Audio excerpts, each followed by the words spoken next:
Hello, hello everyone! Welcome! Merry Stitchmas! Gotta turn the captions on. Thanks, bot, for reminding me about that. And I think they're working. Hello, happy time zone, everyone! Hello, Irish Disney nerd. Hello, Meow is my love language. Hello, Deoxyribo and Sarah and Tom! Welcome, everyone. Hope you're all having a good winter Monday. I guess it's not winter yet, is it? It feels so much like winter because there's snow on the ground and Christmas is approaching and all the other holidays, but nope, it's technically still fall.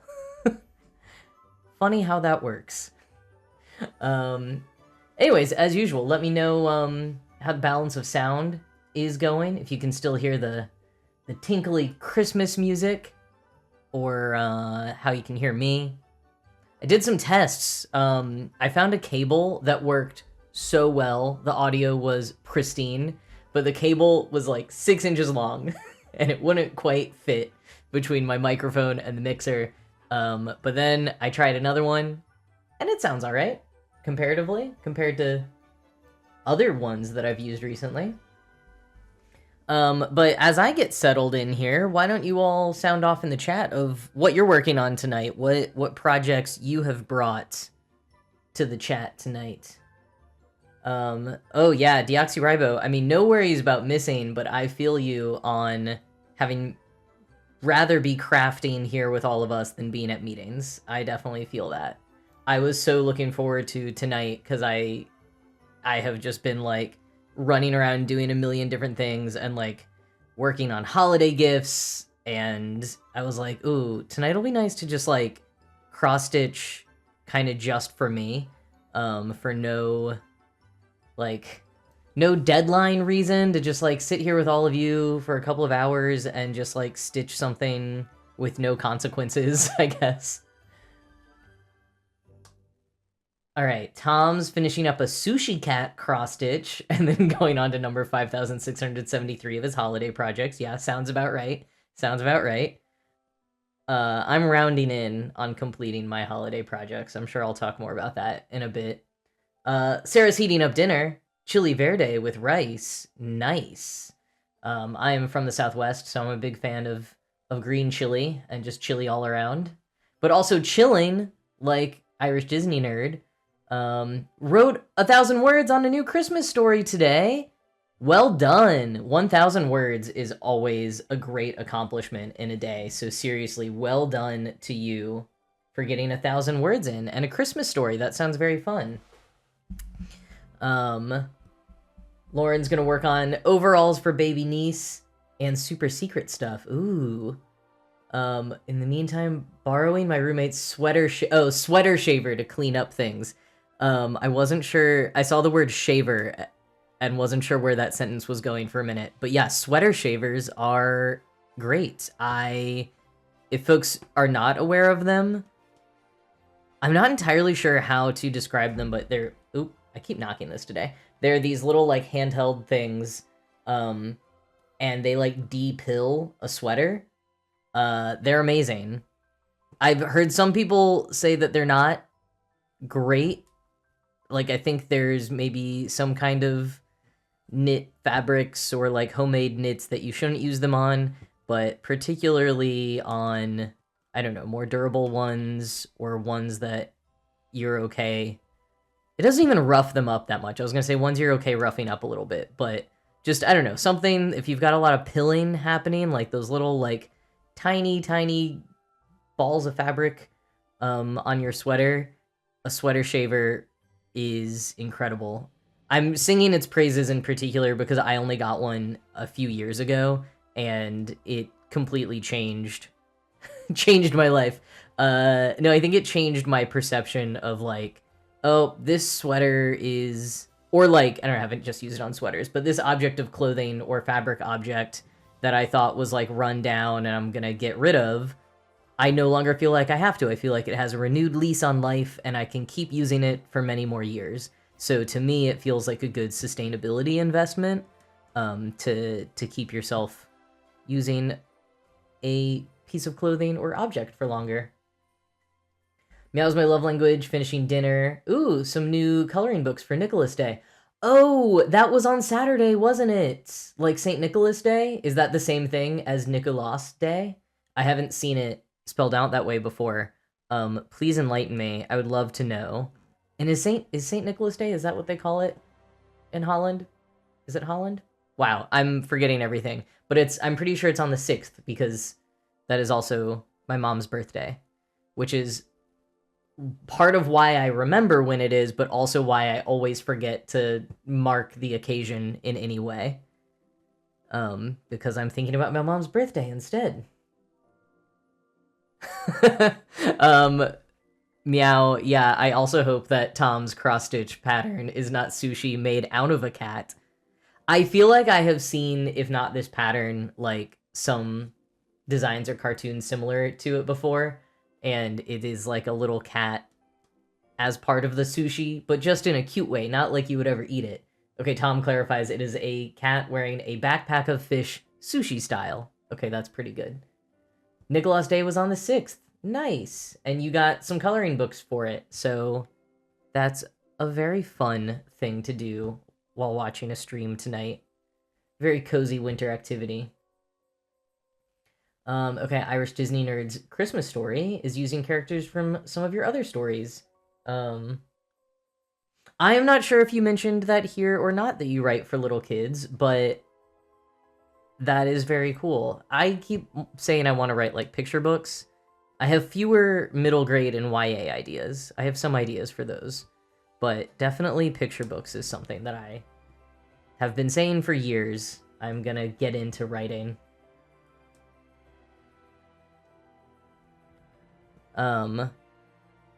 By the way, I'll put in the chat again that I do have the like pronouns extension set up if you want to use it.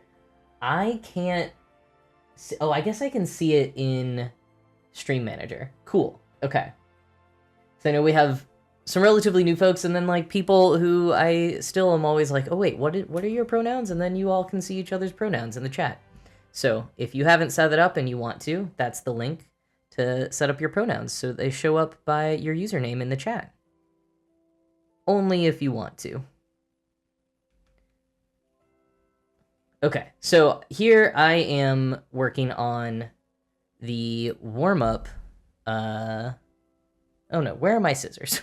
Working on the warm-up stitch that I start every stream with. And this is the spool shelf, which I also have a command for to explain a little bit more about that if you're new. I think once again only had one new follower. I think I had 2 last week, but 1 new follower, so we're doing the same color as last time because you can see from the thing I just put in the chat that 1025 new followers is the same color. But I think that it kind of works out because it's a quiet part of, oh, the song's just switching.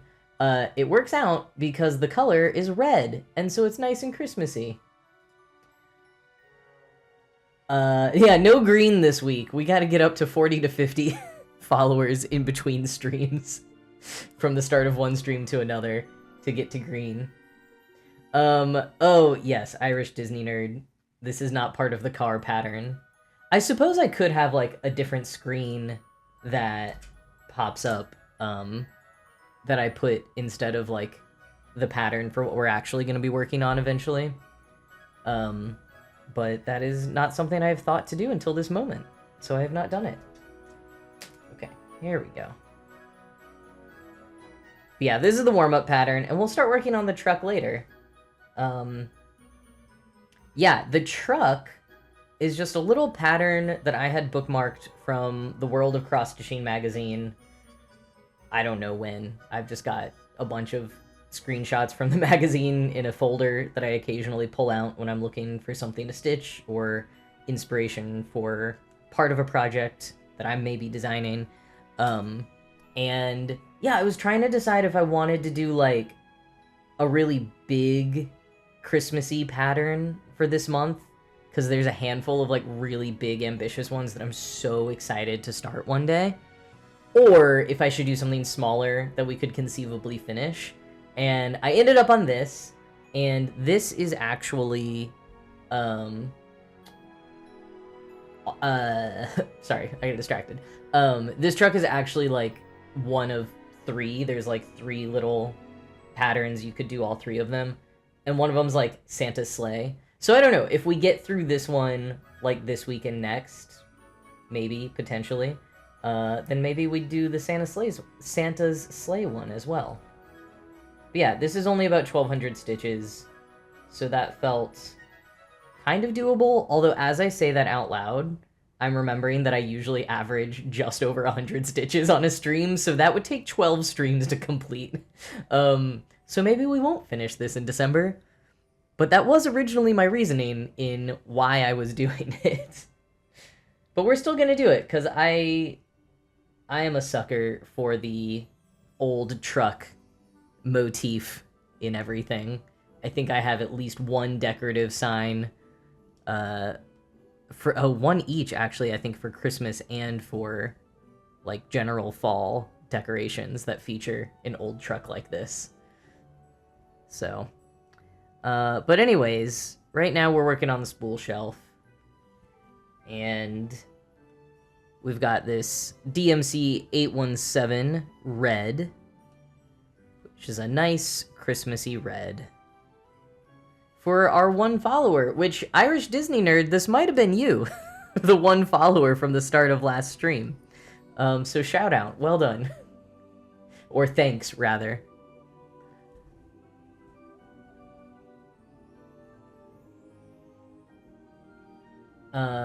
Ace is asking, kind of feels like fall. Yeah, that's kind of what I was saying last week, is that I feel like through a lot of October and November, we had these like orangey ones, and now we've got the red, which is also still very fall, but could also be Christmassy. So it's like we switched from the Halloweeny orange to the Christmassy red.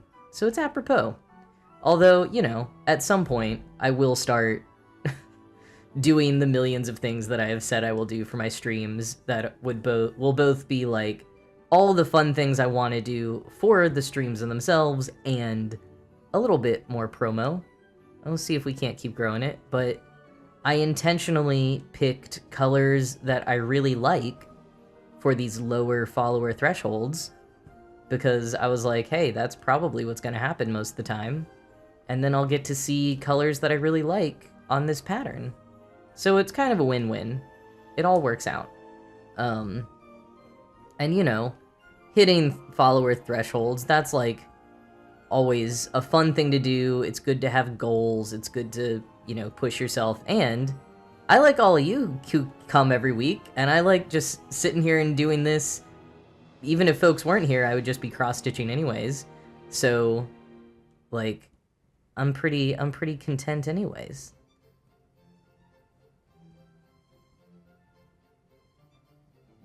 Red is a nice transitional color for the seasons. Yeah, I think it can be.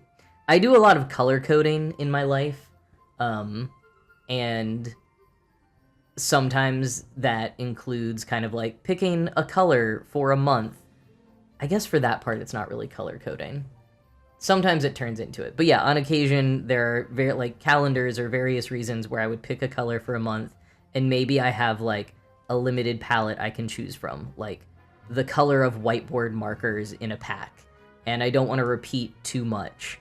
And I think red usually ends up being the color for December, but sometimes December has to be green because red has been used for like fall or something. So yes, I feel like red is a good transitional color. And yeah, Irish Disney Nerd, you did rate in from Positively Crafty. Thank you for that, and thanks again to Positively Crafty for scouting me out and suggesting me for, or no, who was the, now I'm forgetting who was the scout and who was the streamer on the raid. But either way, thanks to all of you for joining and for coming back this week for some more cozy little stitching. Cozy little stitching. No one distract me so I can stitch. I mean, that is the challenge. I guess that is the difference when I was like, if I weren't on stream, I would just be stitching anyways.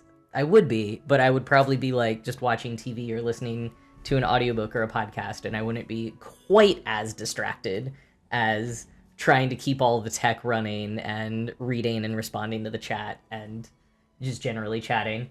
Excuse me.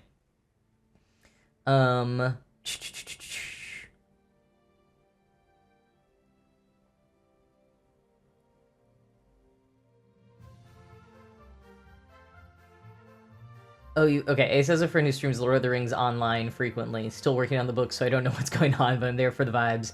I feel like that for a lot of things. Oh, Masked Bandit did the scouting. Yes, thank you, Irish Disney nerd. Masked Bandit did the scouting. Positively Crafty was the streamer who rated. No, I feel like I don't usually watch gaming streams. I haven't quite done that yet because I really am not a gamer, but like I'll watch Dan and Phil when they play video games, and I don't play any of those video games. I'm trying to think of a better example because there's something else like on the tip of my tongue of something where like I haven't read the books or I don't watch the show, but I will watch the stream or the commentary of it. Speaking of Dan and Phil, yeah, Tom watching Dan and Phil's backlog while stitching. That's a pretty good one.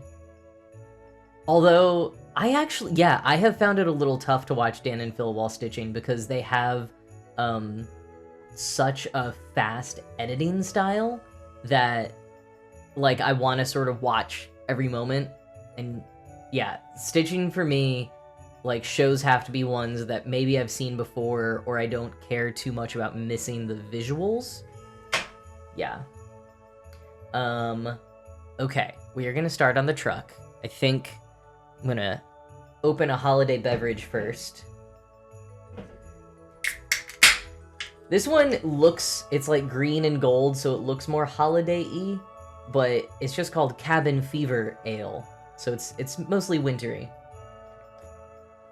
And it's I just got it today, actually. And it's by a brewery that I think I am distantly related to by law, like the owners of it. Let's see. It is meant to sustain you over the long New England winter.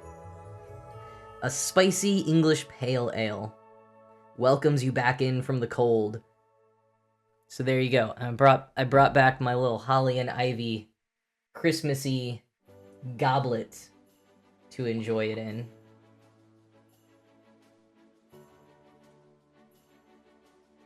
But yeah, this brewing company, it's like one of my cousin's spouses, I think once told me that some of his cousins own it or something like that. I haven't really gotten clarity on it, but anytime I see the company, I'm like, oh, okay, maybe I'll buy this one because they might be family.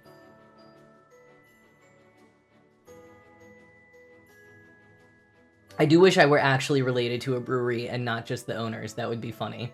Like, somehow my second cousin was just the place of the brewery itself. I am related to a beer or something.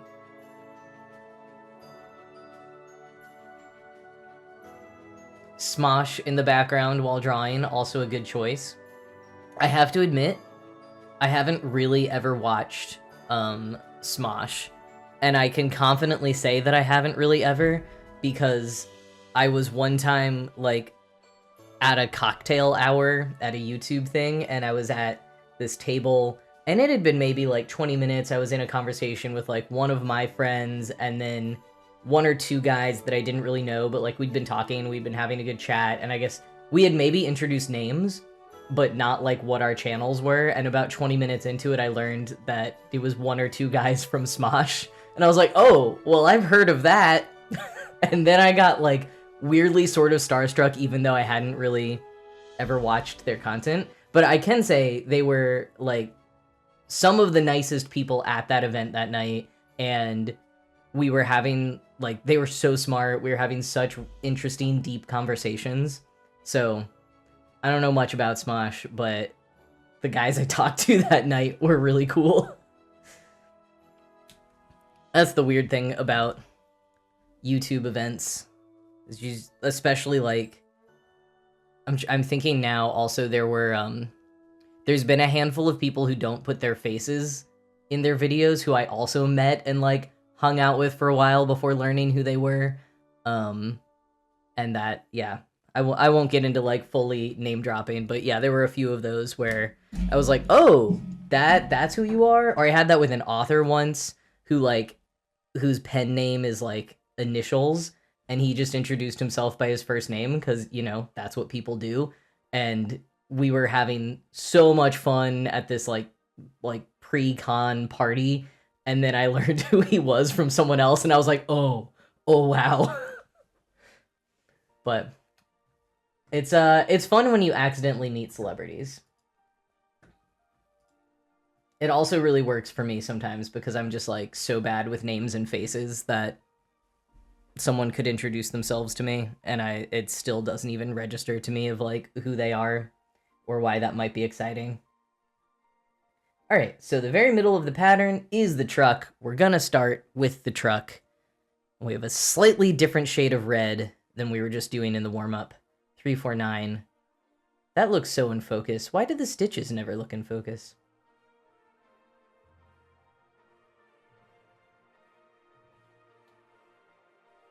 Yeah, and the guy that I met was J.R.R. Tolkien.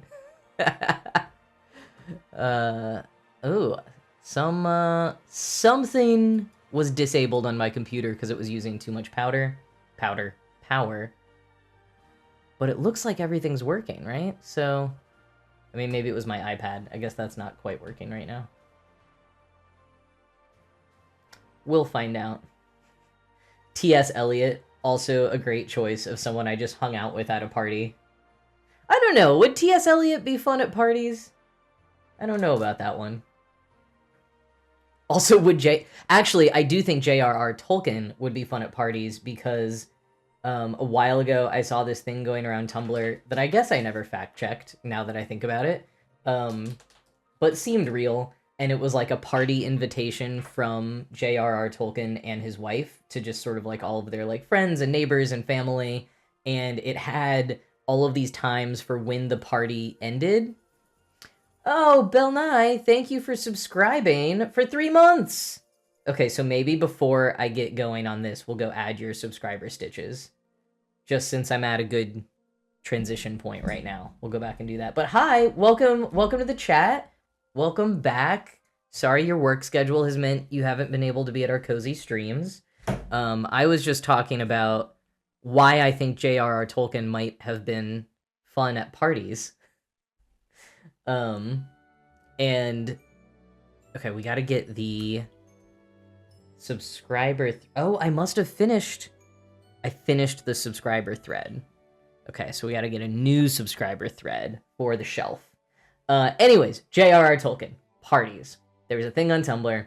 It was an invitation from J.R.R. Tolkien and his wife to all of their like friends and neighbors and family for a party they were throwing that was maybe a holiday party, or maybe I only think that because I associate J.R.R. Tolkien with Christmas because of his Letters from Father Christmas book, which I highly recommend to everyone. But for the time that the party was over, they had like 3 or 4 different times listed, and they were all kind of jokes, and the final one was like, this is when the horses will come to like cart your drunk self away. It was something like that. Like, it was clear that this was intended to be a bit of a raucous party. And so that makes me think that maybe he would have been fun at parties. That's the only reason I have. I haven't read all of the Lord of the Rings or Silmarillion. I have read Hobbit, Fellowship, and half of Two Towers. Quite on schedule, every 10 years of my life, I get back into the Lord of the Rings, and I was most recently into the Lord of the Rings in 2024, and that's when I made a dent in Two Towers. So we gotta wait almost 8 more years before I try reading them again. That's just the rule. That's how it works. Also, I dropped some floss.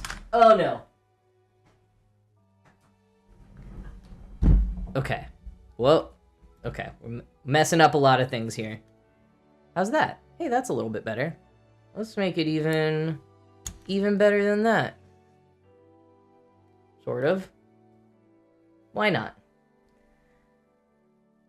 Oh, we're gonna have an ad starting in just a few seconds. I'm gonna keep stitching the subscriber shelf during the ad, since now the ad started. But I'll finish saying, since the subscriber shelf, the person I'm stitching it for is gonna be here with no ads. So thank you for being here, Belnai. Thank you for subscribing. I don't know what I need to fix here, but something really got messed up. Sentence to be continued. Yes, exactly. All right. Gonna put this floss on.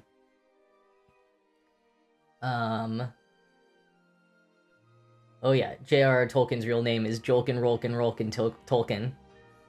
I mean, there's no way for us to know that it's not. You know, that's one of those things you just can't fact check. So you just have to believe it.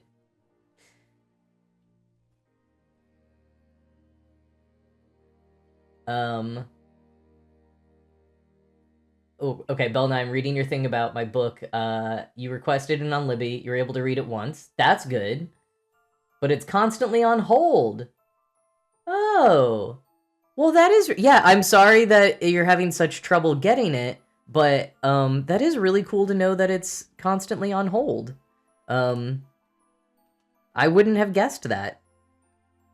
I've only seen it in a library maybe twice. 3 times if I include an event that I did at a library. Actually, no, even then, they were supposed to have provided the books for people to buy, and then there was like a miscommunication and they didn't. So I didn't even see my book then at the New York Public Library. But yeah, I don't know. I think sometimes when I see it at the library, even though that's cool, I assume that means that people aren't checking it out. I don't know why, like, that's a weird assumption to make. So that's very cool. Yeah, you're fighting local trans masks for the ebook. If anyone else is curious about my book, did that work? No, that's not it. That's the wrong one. There we go. There's my book. You can go check it out. That's just the link to, like, the publisher's store, but you can search your local library and fight your local trans masks on Libby to get it one day. And Belnai, thank you both for continuing the battle to try to read my book and for subscribing for 3 months. And here are your stitches on the spool shelf, getting us so close to supporting this first row of spools on the shelf. And actually, you know, I feel like this final spool would probably be hanging on there. This feels fairly realistic that it could stay on. That's what I'm gonna say for now. There we go. Thank you for subscribing. Rototo, hey! You made it to the chat, to the stream. Thanks for popping in. Oh, well, Belnai, thank you for coming just for a moment, and I'm glad that I was able to get your subscriber stitches in while you were here. So go enjoy whatever it is you have to do, and thank you again, and thanks for letting me know about my book being in demand in your local area. Oh, I just lost a needle on the ground. All right, we're gonna get on to the stitch of the day. Just looking to see if I can actually find my needle quickly. Nope, we're gonna get the needle later. This is why I bring extra needles. Ace, I did mention Letters from Father Christmas. It sounds like you may be familiar with it. For folks that are not, it is a book it's a book by J.R.R. Tolkien, but basically it's a collection of the letters that he wrote for his kids as Father Christmas when they were growing up. So I think it was published by his son after his death, I believe. And it also has a lot of his illustrations. So basically, like, every year from when his oldest was 5-ish until his youngest, and he had 4 kids, I think, until his youngest was 13-ish, every year he would write these elaborate letters and include illustrations, and he kind of created this whole world of the North Pole of, like, he had all these different characters, like a polar bear, and he would just like update his kids each year with like what's going on in the North Pole. And so actually a lot of the letters weren't even written from Father Christmas, they were written from the polar bear whose name I forget. But it's really, really nice. I got it from my library several years ago, and then I eventually bought a copy because it's just like, it's such a fun thing to read, and you could even break it up and like read one letter every day of the month. I think you might have to double up a little bit if you're trying to like read in a countdown to Christmas, but it'd be a great thing to do with a kid. And most of the like hardcover copies are just like beautiful. They make a really nice like keepsake as well. So strong recommend Letters from Father Christmas by J.R.R. Tolkien. Let's see. Sarah says that your friend works at a library. Oh, yeah. I also like to get books from libraries when they just like give out free ones or do library sales. What decides if a book stays in is how frequently or recently it's been checked out. So if my book is there, it doesn't mean people aren't checking it out. It's just resting at home before heading out again. Well, I like hearing that extra detail. Thank you for that. Okay, I'm going to try to start this first stitch. I can just barely see where I folded this over to find the center before. So we're going to call this the center first stitch. First stitch of our Christmas truck. It is happening. There we go.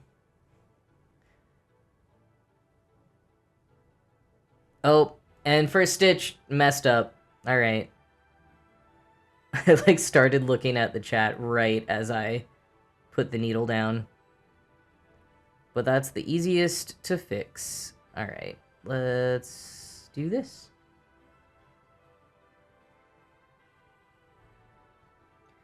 Oh, Ace, you also have it on hold at the library and it's all checked out. Wow.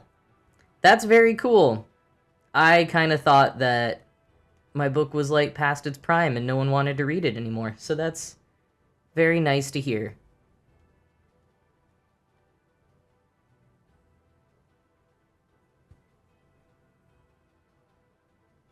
Oh no, you meant that about Letters from Father Christmas. That makes more sense. But I'm still riding high on Bell Nye's comments about my book. But yes, Letters from Father Christmas.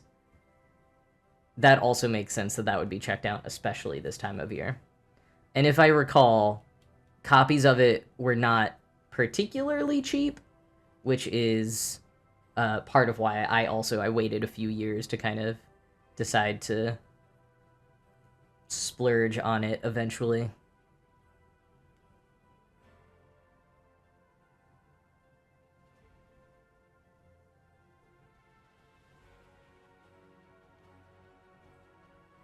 Oh, Deoxyribo, you're gonna call me out on what's different between the audiobook and the paperback, which is the unofficial second edition. It's not actually a second edition. It's just I sort of fought to put a lot more edits in it than you would usually for a paperback.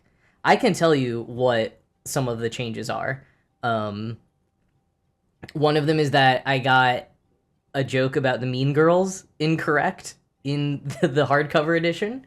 And I was able to get some more like readers feedback and like not general not a sensitivity reader, but more like a fact-checking-ish reader on some of the educational sidebars, so some of those got pretty revamped.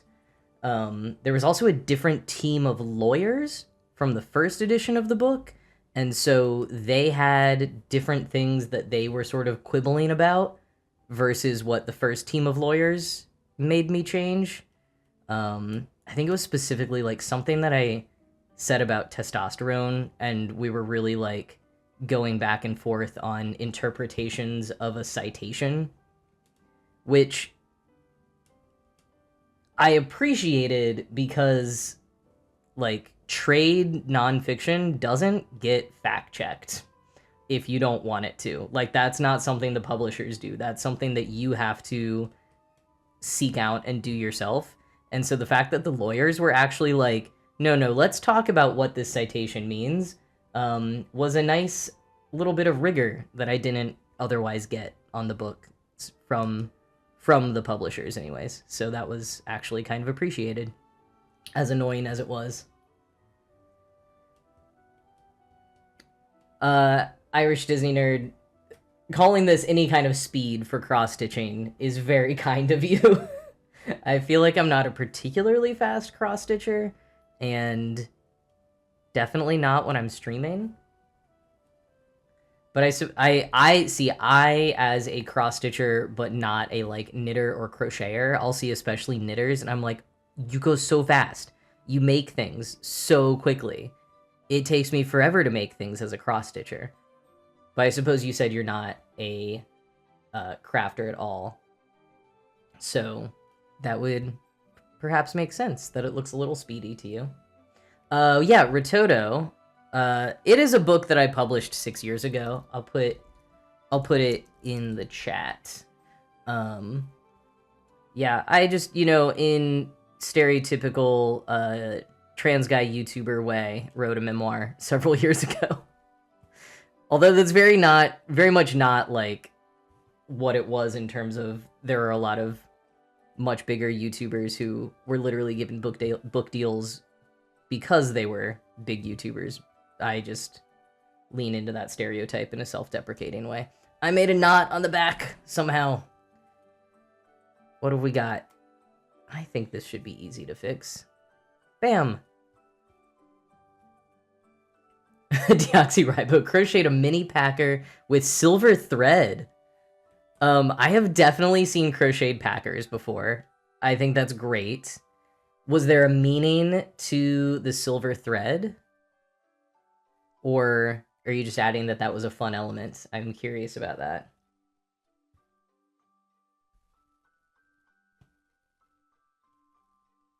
Okay, I missed the chat a little bit while I was just yapping about lawyers.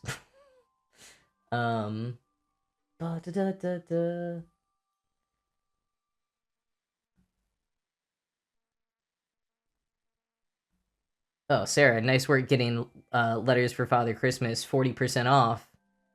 That's a great deal. Ace, thanks for getting the audio CD from the library. That's very fun. And yes, I got the Mean Girls thing wrong. Knitters and crocheters, total wizards. Absolute wizards.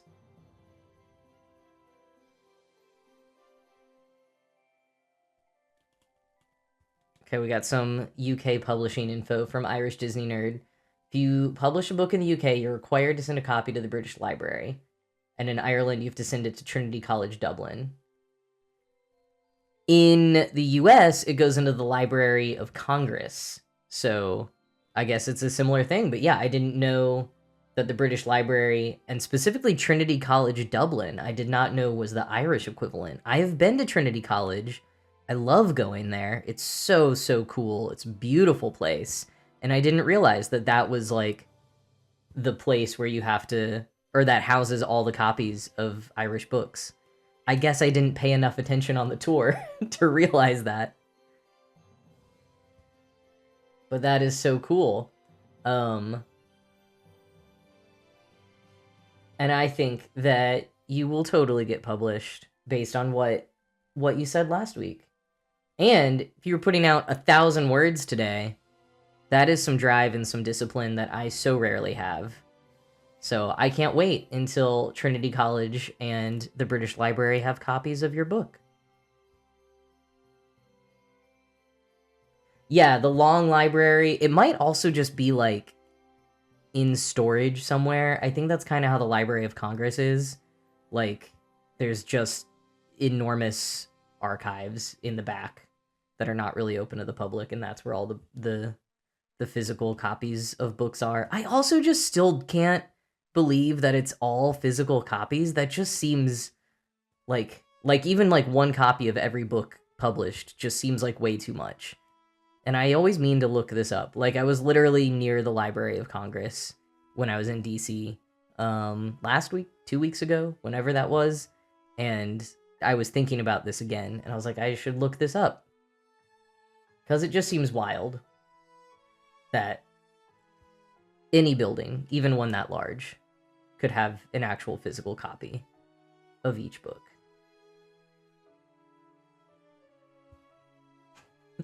What's a CD? It's like a disc, and it's compact. Great description, Ace. Yeah, Sarah, you can totally throw it like a frisbee.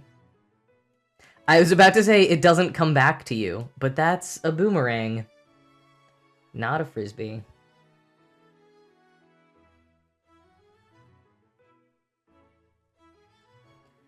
Folks who have joined since we started, or wow, it's already been 45 minutes, so I was going to say also folks who've been here the whole time, I'll get a status update, but folks who have joined since after starting, if you want to share in the chat what you're working on, if you brought a project or a craft that you're doing, and folks that have been here, if you want to give a status update. I mostly want to hear about the chili verde and how that turned out. Maybe I'm hungry. That sounded really delicious.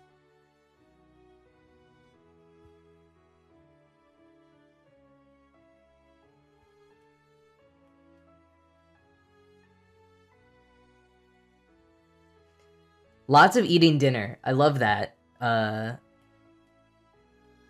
Yeah, also a lot of rice tonight. Very good. And Irish Disney Nerd, yeah, that feels amazing when you've been stuck for so long and then it finally all comes out. Like a dam breaking is a great description of it.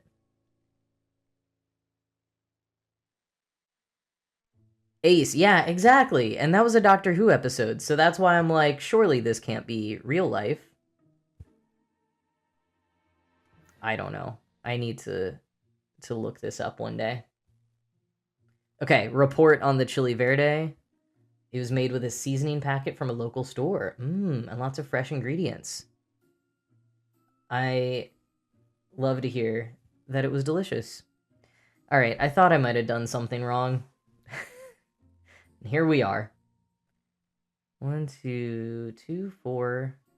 1, 2, 3, 4. 1, 2, 3. 1, 2, 3, 4. I mean, this actually should be easy enough to fix. 1, 2, 3, 4, 5, 6. 1, 2, 3. Ah, yes. Okay. So, I'm actually gonna pretend I didn't do those? No, I did do them. But it's more like I did that? Yes. That is what happened.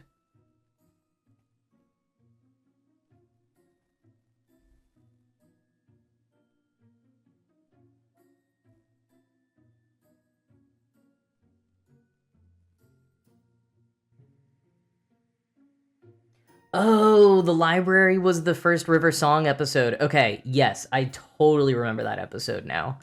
At first I was like, I don't know, I don't fully remember that episode. I kind of fell off in the Clara years. I've watched some episodes here and there since then. But okay, first River Song episode.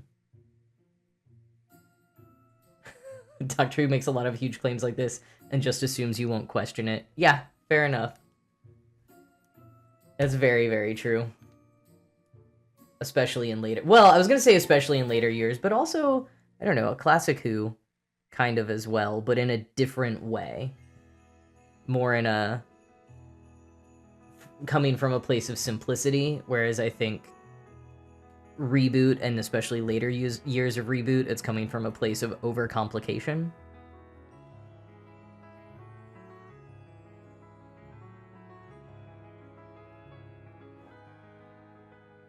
Oh, hey, Dor. Welcome to the stream. Welcome to the chat. Hope you're having a good late evening. Silence in the Library. Yes, that is the title of that one. I never remember titles, really. Hopefully the Library of Congress isn't infested with carnivorous shadow creatures, but with the current admin, who knows? Excellent point on both points of that, Tom.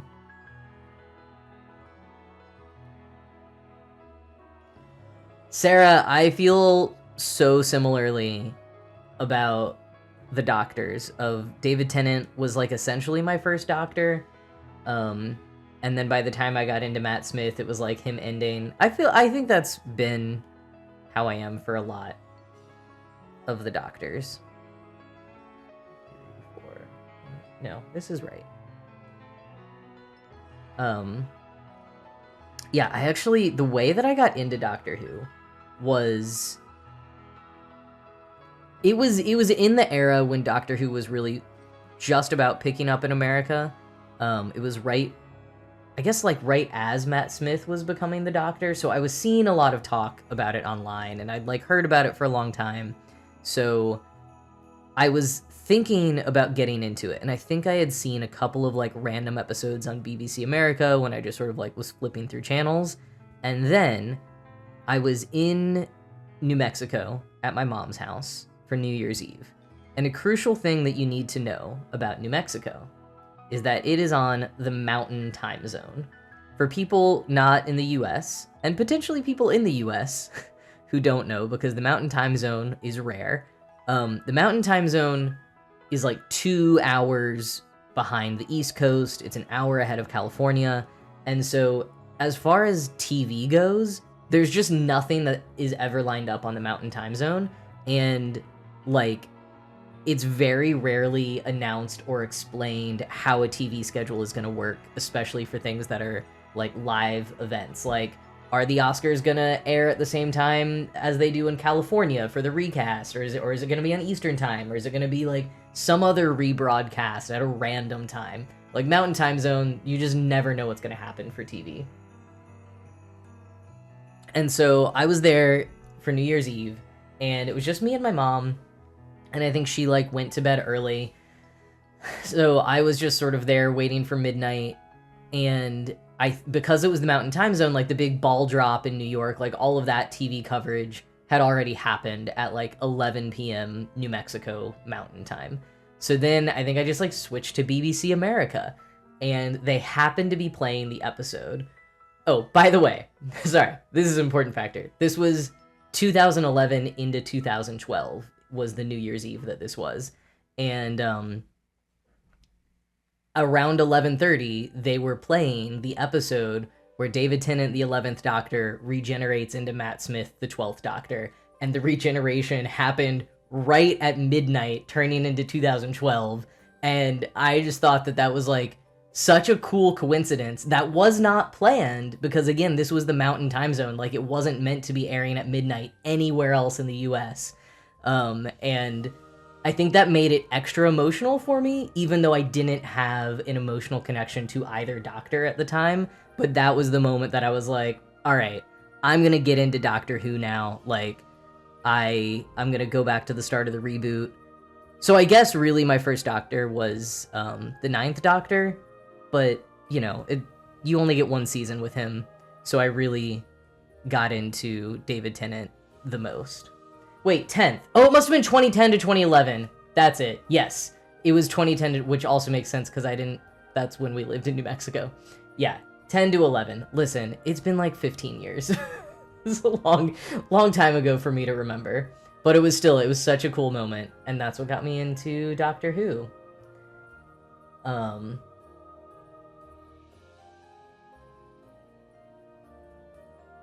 Wow, Tom is 1 day apart from Matt Smith. Now I'm like, how old is Matt Smith? Because, Tom, we're roughly the same age, I thought. Maybe we're further apart in age than I thought. I mean, Doctor Who is a lot to keep up with, Ace, so I feel you. Although there's also, I don't know if Ace is at all your real name, but there's a companion from Classic Who named Ace. So maybe that could get you into watching some of that if you ever want to.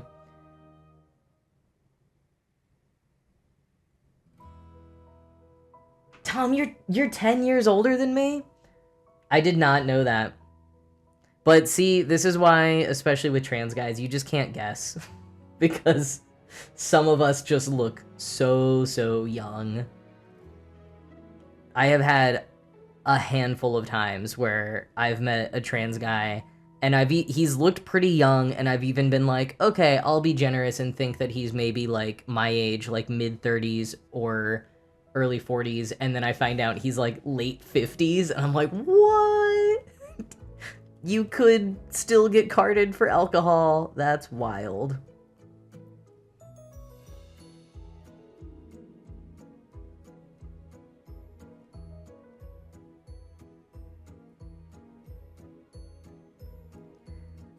Yeah, the beard does help. I definitely, as soon as I could grow a bit of a real beard, that was when I feel like I really aged multiple years. Sarah, I had the same experience. I was about 21. I was definitely in the second half of college, and I was trying to see the Kristen Stewart Snow White. Oh, I guess that was R? If that was R, then it's not as big of a deal, but I remember getting carded, and I thought it was PG-13. But yeah, I definitely... Even... Let's see, it was pre-pandemic, so maybe I was late 20s. I had someone who thought I was a middle schooler while I was, like, working an event. I don't know how... I guess she maybe thought they just had middle schoolers volunteering or something. It was very strange. But yeah, being in your 20s and getting mistaken for middle schooler is definitely... That's, like...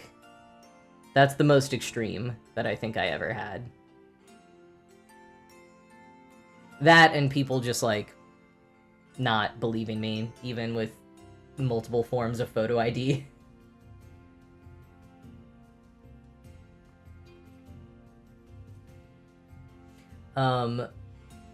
Door... Oh, man. I'm so sorry you had trouble in a women's toilet as a non-binary person, but it's also like,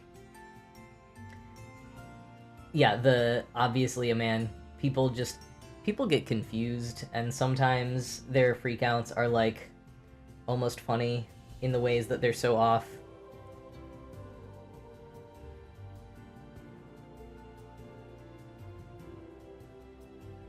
Oh, yeah, Sarah, I've had that problem, of, like, being around universities or high schools. When I was in New York, for over a decade, I lived on the same block as a high school, and I think only twice did I actually have, like, a school teacher or school cop, like, try to hassle me. I dropped a needle again. But I would always get nervous that, like, the high schoolers would think I was one of them and they would start bullying me. That's what I was most nervous about. Like, when it was, like, the administrators or the teachers or the cops or whatever who would be like, you're supposed to be in this place, don't you? Like, you're supposed to be in class. That, I was like, I can handle that. That's fine. But the teenagers themselves are what scared me. I was like, oh no. They're all, I mean, they're New York City kids. They're all cooler than me by default, so they're gonna bully me. Alright, let's see if I can find this needle. Or like the needle I dropped earlier. Oh, I can't see either of them. Oh, it's so annoying. Alright, one more needle. I'll find these needles after the stream.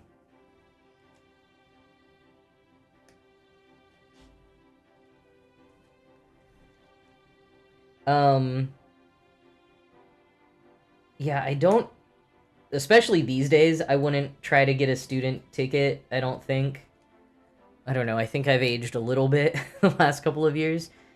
But there was a time where I kept saying I wanted to get a fake ID that actually made me look younger. Or not, that, like, had my age as younger to get student discounts. Like, I would use my real ID for buying alcohol and all legal reasons, but I wanted a fake ID that made me look younger to get student discounts. Because I'm just always scared that someone's gonna check somehow that they want to see a student ID or they want to see that you're actually under whatever age, and so I'm always too nervous to actually go for the student discount. Although I do have a university ID from, like, a fellowship that I was in, and it doesn't have an expiration date, so I've thought about using that for a student discount before. I also now live in an area that is such a college town, like more than a town, but it's like a very college area. And so when I tell people that I recently moved here, they always assume that I moved here for school. And they don't always assume that I'm an undergrad, or they don't explicitly say it, but I sometimes feel the need to, like, quickly correct them. Be like, no, I finished my undergrad 15 years ago. What? How long ago was it? Oh, not quite 15. 13 years ago.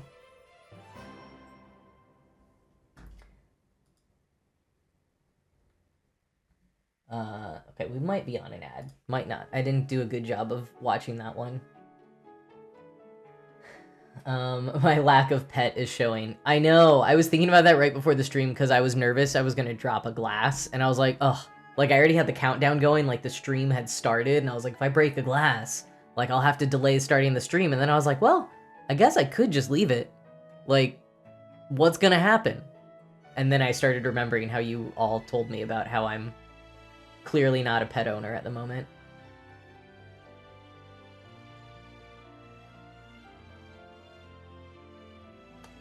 Yeah, Irish Disney nerd in terms of, yeah, the age for alcohol being 18. And so if someone cards you thinking that you literally look like a child, that happened to me when I studied abroad in Europe. And I was like, well, I was in Holland, and at the time, I think beer and wine, the age was like 16. And so I got really internally offended when I would get carded for beer, because I was like, come on. But looking back, I was only 20. And like, 20 to 16. Some people look different at those ages, but not a lot of people. I certainly didn't. Okay. My floor is composed entirely of needles at this point. Probably. Hey, Masked Bandit! Welcome! We were talking about you earlier, because we were just saying thanks for scouting my stream for the raid last week. So now that you're here, I'll say thank you again. Thanks. Although I just realized there's an ad going, so maybe you can't hear me. I'm not sure. 1, 2, 3, 4. Oh, you could hear me. Good. Thanks.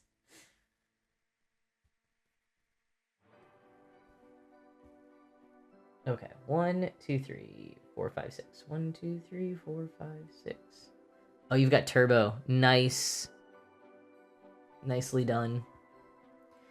And now the ads are done for anyone who was gone. Welcome back from the ads. Thank you for sitting through those and sticking around.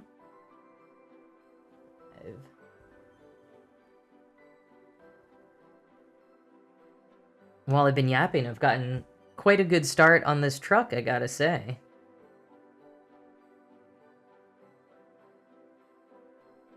I also realized I have not updated the counter at all yet. Let me finish this stitch, and then I will do that. I forgot which one of you it was that said I should get the, like, pedal stream deck, and I keep thinking of that frequently now.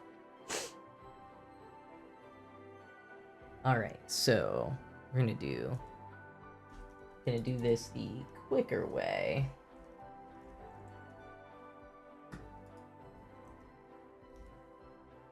Oh, except actually, we had the 3 stitches for Bell Nye for subscribing. So there we go.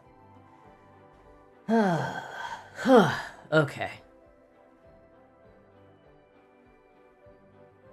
Just doing a simple pattern on some 14 count Ada is such a relief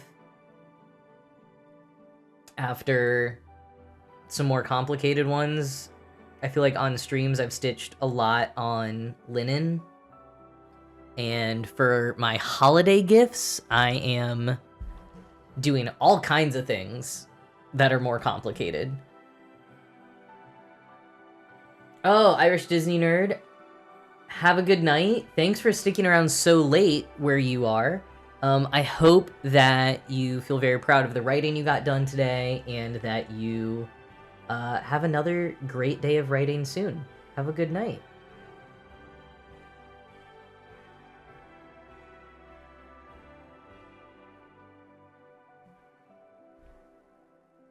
Yeah, and good morning to the Irish. Yeah, Masked Bandit. Okay, let's keep going on this truck. What do we got? Let's go over to... Oh yeah, holiday gifts. Tom mentioned at the start of the stream how he's working on his 5,000th holiday gift at some point today after dinner.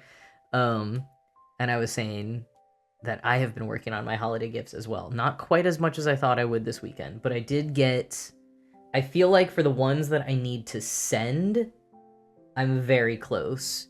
One of them I just need to finish, like the stitching is done, but I need to make it a finished object, which I think I'm just gonna do when you put like some fabric or some felt on the back and do like a blanket stitch, I think it is, to get the felt on there. It's one of those things that like I've done it before, but I've done it infrequently enough and few enough times that I still have to like look it up every time I do it, and so that's why I always put it off, because you know, anything that you have to kind of like look at the instructions while you do it just feels like a more arduous task, at least for me. I think when I put things off, I try to analyze like, wait, why am I procrastinating on this? And I think it was Eve Ewing. I attended a talk she gave one time about like productivity, and she was talking about like when you procrastinate, like try to think about what it is that's making you not want to do it. Like, do you not have all the resources do you need? Are you lacking some like answers from, you know, a supervisor or something? Do you need more instruction? Are your energy levels just really low? And like, why is that? What could you do to fix that? And maybe all of that's really obvious, but it helped me a lot. And I still think about that when I have something that I'm like not wanting to do for some reason. I'm like, okay, why do I not want to do it? And are there things that I can do to change that situation? What can I do to like fix those things that are making me not want to do it? So in my, even though it's not a very serious thing, but finishing this little project, I think the thing that I'm experiencing some friction on is that I'm not very good at doing the thing yet, and I have to look it up every time I do it, which just feels like an added step. But that's where one of them is at. I also am almost finished with another one that is actually like part of a gift I started last year and didn't have time to finish. And it's something that like I feel like I saw somewhere when I came up with the idea, but I don't think I saved that, and I think I changed the direction of it enough that now I've gotten to the point where like the stitching is almost done and I just need to figure out how to assemble it, but I don't really have something to look up for instructions. Like I think I just have to figure it out myself, so that is also harder. And I am almost positive that the people these are for are not watching, so I will just tell you. I used a similar Aida cloth, actually I think the same Aida cloth, which is a sort of like rusticy kind, and I stitched some like repeating patterns onto it, just some like holiday wintry vibes, that I think the pattern I used was meant to be bookmarks.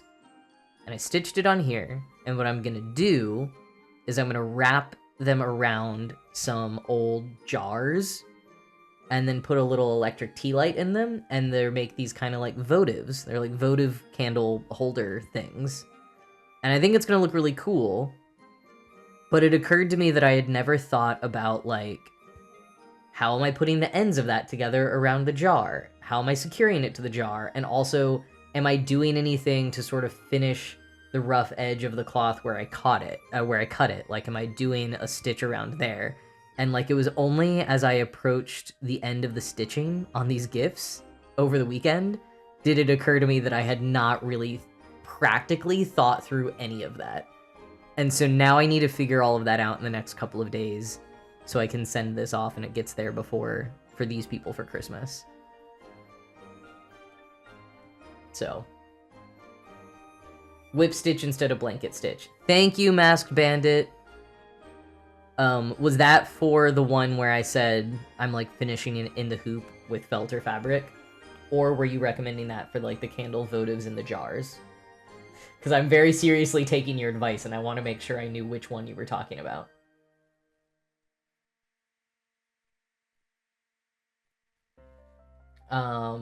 Lauren's procrastinating on other things because knitting baby overalls is more fun. I feel like that's probably true. The baby overalls are very, very cute. Sarah says at work, you procrastinate usually because it involves human interaction with the coworkers. Yeah, I also procrastinate on those things. If it's like someone that I don't usually interact with much, and I'm like, oh, okay, now I gotta think through this. I could do Whip Stitch for both. Okay, cool. I will look into that. Thank you for that advice. I like getting your experienced advice, Masked Bandit, so thank you.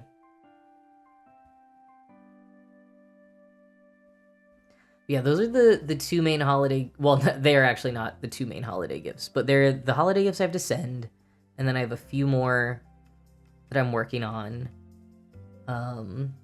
which are also just not an easy, straightforward thing like what I'm doing now. That's how I got on this path of yapping, because I was talking about how nice it is to just do a little basic 14 count Ada simple thing here. Oh, I guess the other one that I finished, it was part of a kit. Like, it was also just like 14 count Ada, but it was part of a kit that was so frustrating. The floss just was not good quality. It was so hard to get the floss onto a needle. It was so hard to get the floss off of the little cardboard bobbins that the kit came with. And I'm just so happy to be done with that. To be done with the kit. I liked the pattern. I liked the project, but the kit was so annoying. So some of you, I think I have talked about this on previous streams, but some of you who've just gotten into cross-stitching and have been using kits, and I think we've talked about some of the things that you've encountered with the kits, like the patterns being a little weirder and hard to read. Just know that, like, not all of cross-stitching is like that. Get yourself some nice DMC floss. Get a little, like, indie pattern that's just really thoughtfully designed by someone who does a lot of stitching themselves. Oh, thank you. I will just call you Bandit. That's great. Thank you for that. Door guitars have 6 strings most commonly. Sometimes they might have like 8 strings, but that could get too complicated for your drawing, so you should just stick to the 6. And that's cool that you're drawing a guitar. How many legs to give the ladybird? Interesting. But yeah, 6 strings is common. 4 is usually a bass, but I think there's other differences between a bass guitar and a 6-string guitar. I am not a musician, so I don't super know. I just grew up around musicians, so I picked a few things up. In terms of knowledge, not in terms of actually playing anything.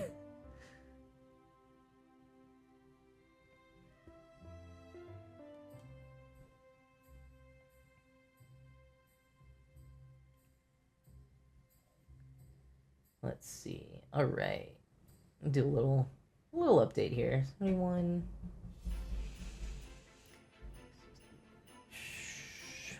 25 more.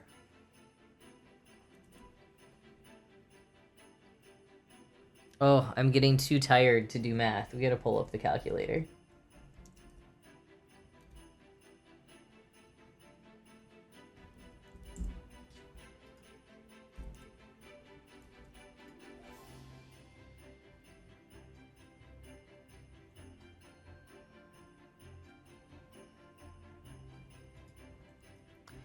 That's a funny coincidence. No.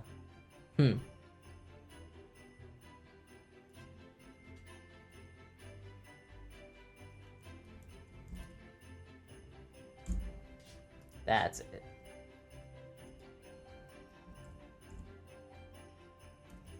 Alright. The math. The math is happening now.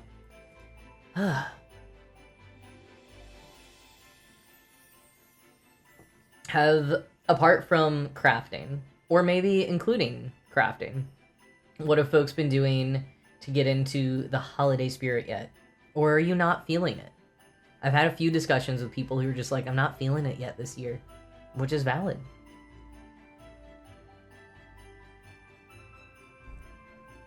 Well, I'm trying to remember what that discussion was with the person who said they weren't feeling it. Oh, it was because I said that I had really gotten into the holiday spirit when I went back home for Thanksgiving, because my hometown is the Christmas capital of Texas. And I was like, yeah, it kind of got me in the holiday spirit. And she was like, I am not this year. And I was like, okay. And then I just let her vent for a little bit. But I think I'm feeling the holiday spirit. I didn't think I was going to shortly after Thanksgiving, but I think with the snow and like I'm slowly adding more decorations to my house each day, and I'm having a lot of fun working on my holiday gifts. So I think I'm starting to feel the holiday spirit. But mostly I spent all weekend trying to put up my Christmas lights outside my house. I did not think it would take all weekend, but it did. I'm gonna restart. Let's restart the Christmas playlist. Yeah, I basically, like, where I live right now, I only have one exterior outlet, like one outlet outside the house, and it's in the backyard. So I had to get kind of creative last year to even put up just like one little string of lights around my front door. And I didn't think I was gonna do a lot more than that this year. I had like one more idea I was gonna try to like do to get the lights up a little further, because I also do not have a ladder that is tall enough for me to reach like the roof to, you know, and like the tall parts of the gutter. There's some parts that I can reach with my stepladder, but I can't fully reach. And so I thought I wasn't gonna be that ambitious. But then I was at the hardware store and I saw net lighting, which is like Christmas lights in a grid, and you're meant to just kind of throw them on a bush. And I was like, I have bushes. This is a way I could add more lighting. And it just kind of turned into a huge thing from there. Because, one, I think you need more of those than you think you would just by looking at measurements to really fill the bush. So I kept going back to the hardware store so many times to like buy more and more of them. But then also trying to connect everything got really complicated, and I learned quite a bit about like how Christmas lights are not usually polarized plugs and all this kind of stuff like that. So it took like 2 full days of trial and error and many, many trips to the hardware store. But I finally got something that works. I'm not really happy with how it looks yet, so I think I'm gonna have to futz with it some more. But doing all of that work out in the snow all weekend, I think, you know, contributed to feeling festive. Oh, I just saw some Meow's asking for some advice. Okay, biggest problem is counting the crosses on the cloth. It is very hard for me as well, as you might tell by how many times I count things sometimes on the stream. I think it's one of those things where you have to figure out what works for you best.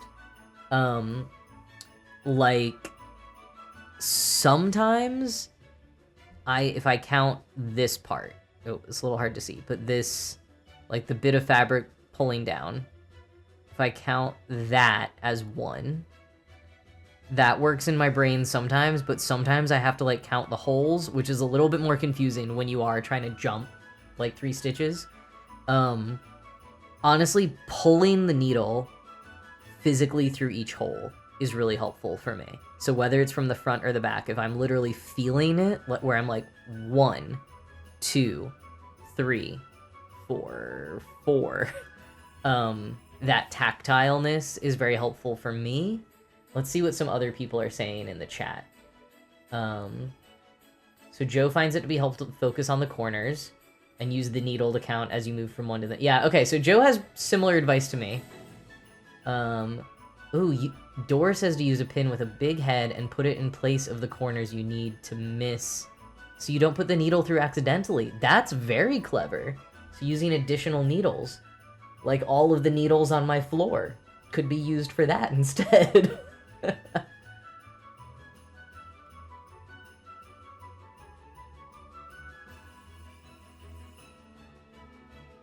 Oh, Bandit, great advice for the votives of folding a few rows over for a nice finished edge.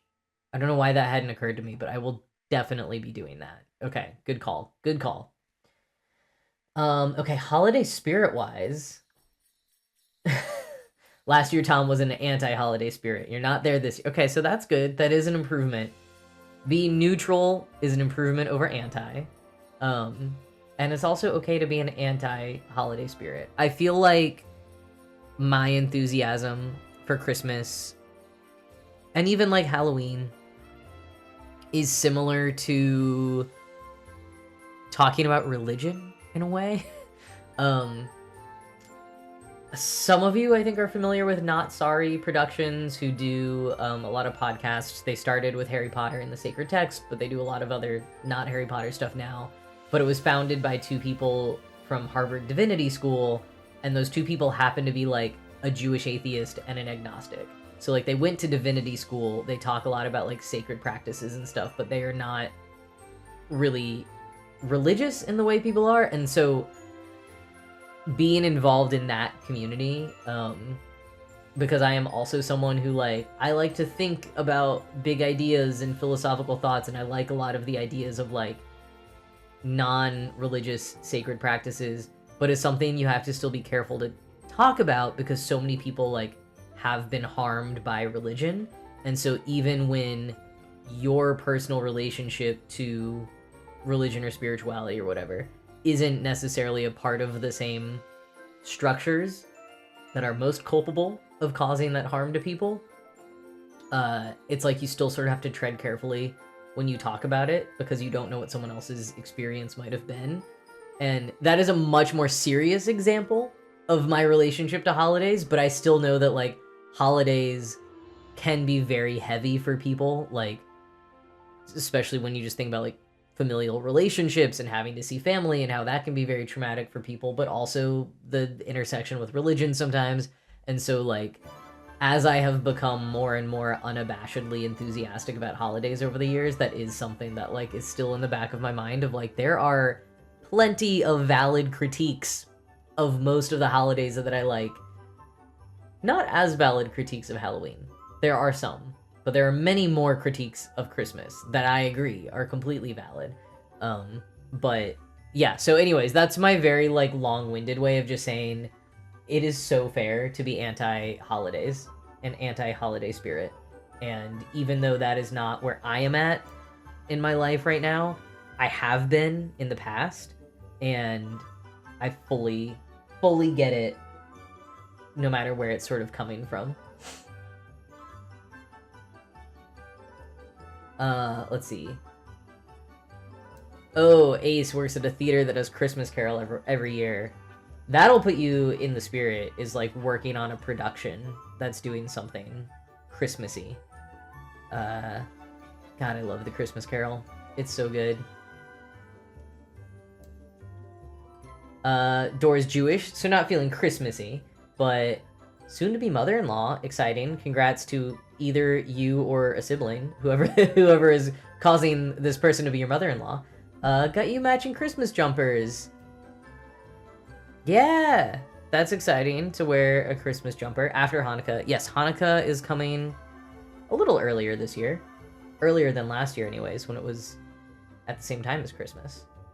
But yeah, I feel like, you know, there's wintry vibes that are not just Christmassy. But it is still fall, like I said at the top.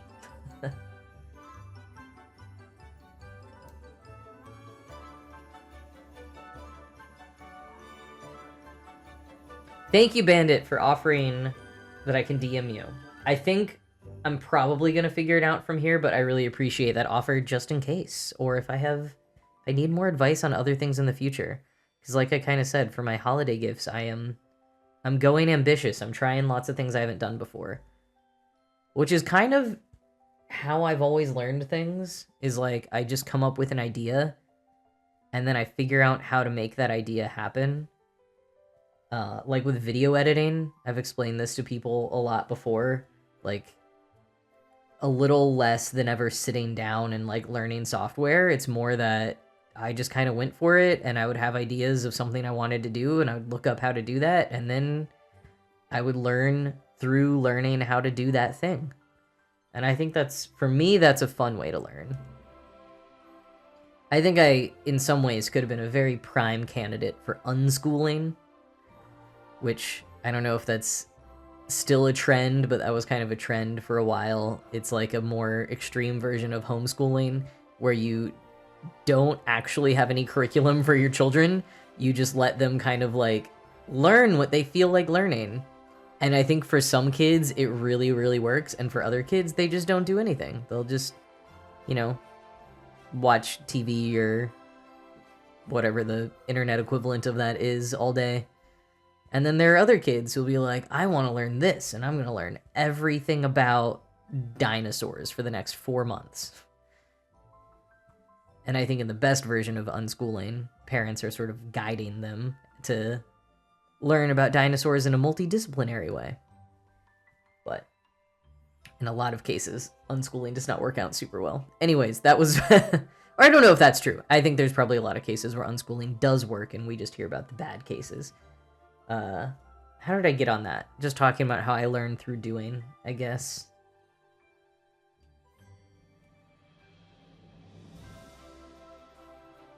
Oh yes, Dor, I am very aware of when Hanukkah is this year, but so everyone else knows, 14th through 22nd.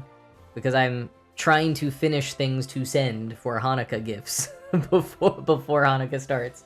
Although recently I was like, I guess they could arrive anytime during Hanukkah. That's where I'm at now.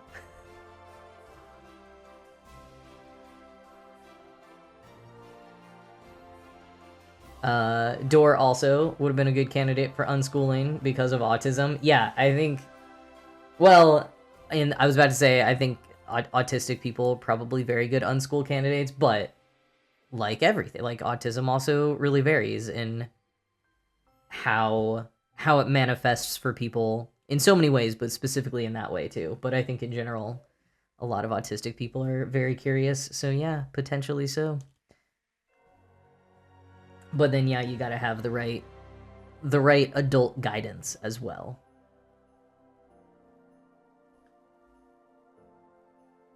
This is like kind of looking like a truck now. That's exciting. It's fun to do a pattern on a stream where the amount that I do during the stream already starts looking like something it's supposed to look like.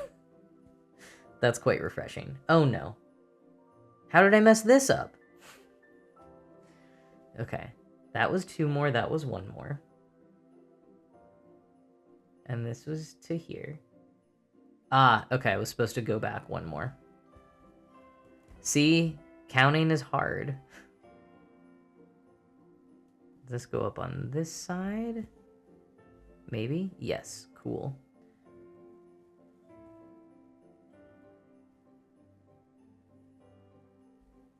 Oh, Sarah, I think comparing unschooling to immersion language learning is a great point. Of immersion language learning, it's totally possible to learn a language that way, but you need someone who knows how to teach for that style to work and not lead to confusion and frustration on the part of the student, is what Sarah said. And yeah, I very much agree. Most of the language classes that I took in college were immersion learning. And like at the college level, for the most part, you're expected to have already known some of it, but I think there was like 1 semester I took a level of French that was definitely a level too high for me at the time. Like I think I skipped a level and shouldn't have, and that was really difficult immersion learning for me and just really frustrating because I just like never knew what was actually happening.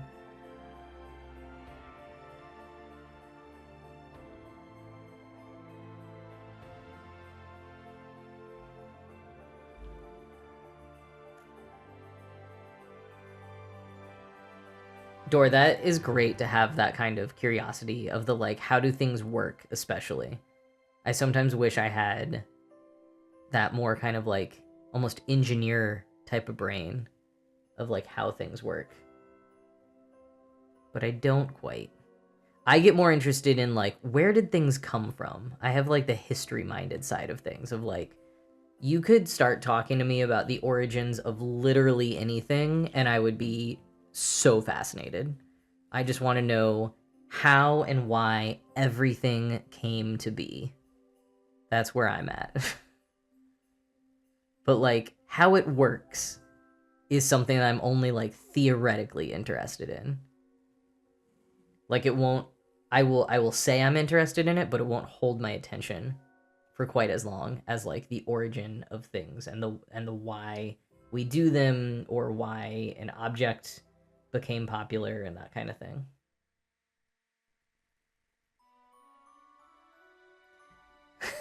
Counting is hard would be good merch.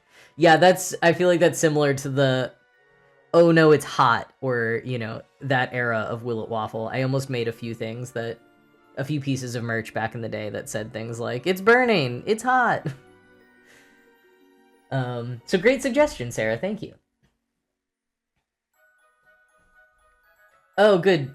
Dora, I was a little worried that I was slightly misinterpreting you when I said it was like the engineering mind, so I'm glad that I was right on target. Or at least said the same as your grandpa.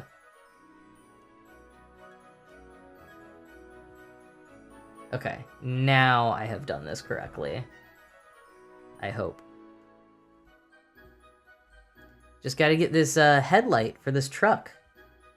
Get around there.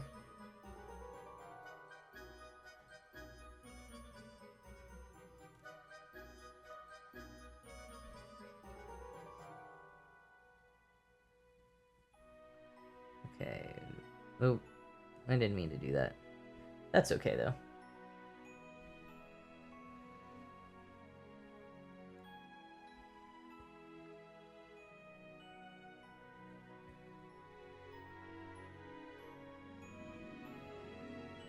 One thing that I do need to learn, not need to, but I think I'm gonna learn this week, is how to turn old Christmas lights into an extension cord.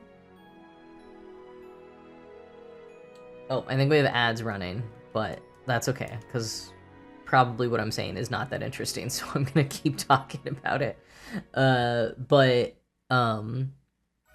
Yeah, I think this will fix some of the problems that I'm having with my outdoor Christmas lights, and I haven't fully looked at how it works yet, but I saw a few people mention it, and I can imagine how it works, but I'm slightly bringing it up in case anyone watching has ever turned string lights into an extension cord, because that is a thing that I'm going to figure out how it works so that I can make my lighting display look better. Because it turns out that string lights do not play nice with most outdoor extension cords here in the US. I do not know about the electrical capacities of such things in the rest of the world, because I know that those vary. But that was a big learning experience this week, is that string lights and outdoor extension cords don't really go together, and it's incredibly frustrating.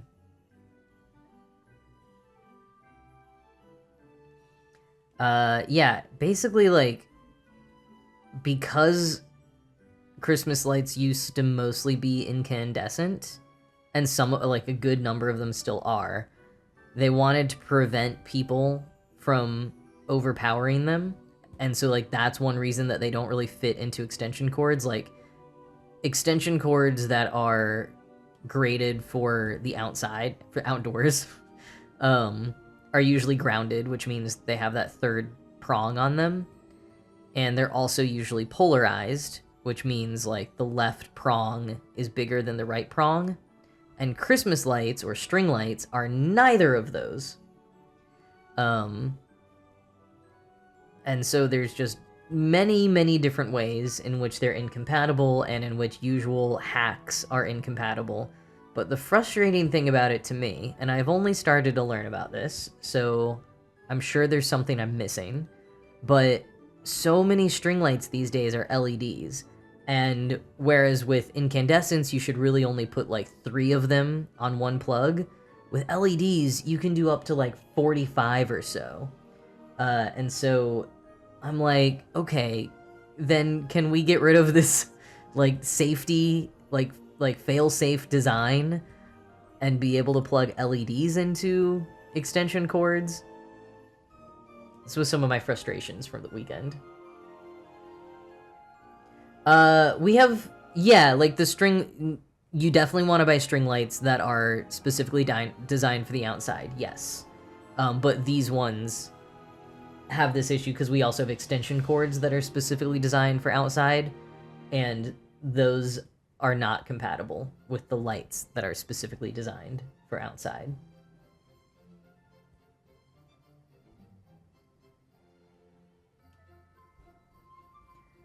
But yeah, according to Reddit and YouTube, one way people get around it is by turning old string lights into extension cords. And I would imagine you just do that by taking out each light, but I have not actually looked it up yet to verify if that is the way to do it.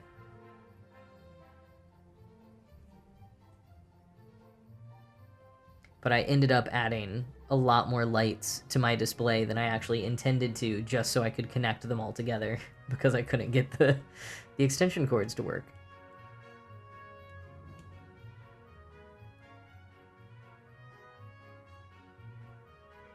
That's okay, Dor. I don't super understand British electrical stuff either.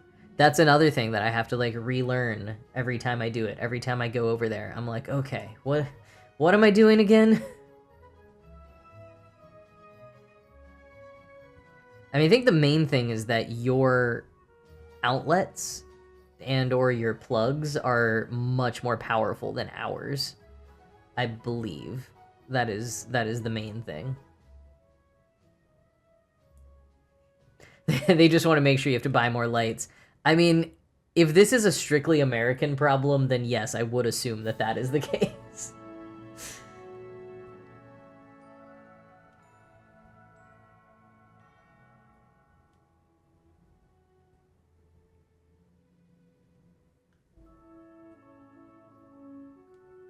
Oh, I just realized how long you haven't been able to see this truck. Let's get it back up here. There we go.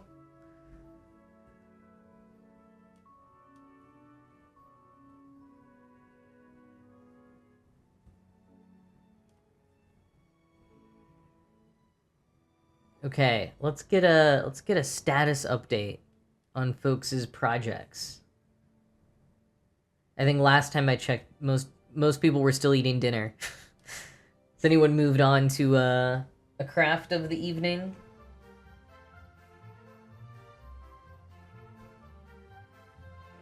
Oh, excuse me.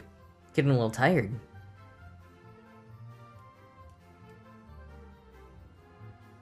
Sarah's stitching. Okay, nice, nice. You working on, I feel like, were you working on a gift? Or did I miss? Oh, stitching cats while surrounded by cats. Nice. Tom's working on the project known as dishwashing. I work on that project every day. So many times a day. It's funny how often you can work on that project and still be working on it. Cross-stitch o'clock is a much better time of day, yes.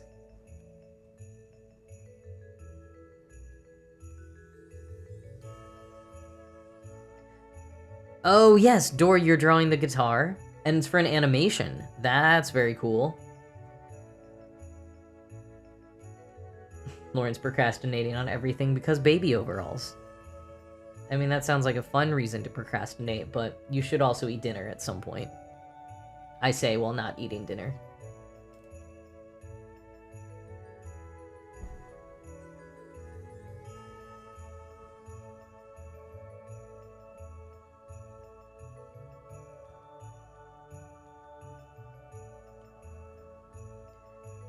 Almost finished with this piece of floss. I wonder if I, just for fun, should switch over to the green. Just so we do a little more. Or do we want the satisfaction of continuing to see the truck come to life? I feel like there's a way to do a poll in the chat. I don't know if I feel like figuring it out right now. Oh, wait. Yeah, poll. I might make a poll. Okay. I'm going to create a poll. And the question is, I'm going to ask if we continue on the truck or start stitching the tree. So question, what do we stitch next? Keep, or I'll just put truck or tree. I can leave it up for 3 minutes. I've never done a poll before. Okay, did that show up?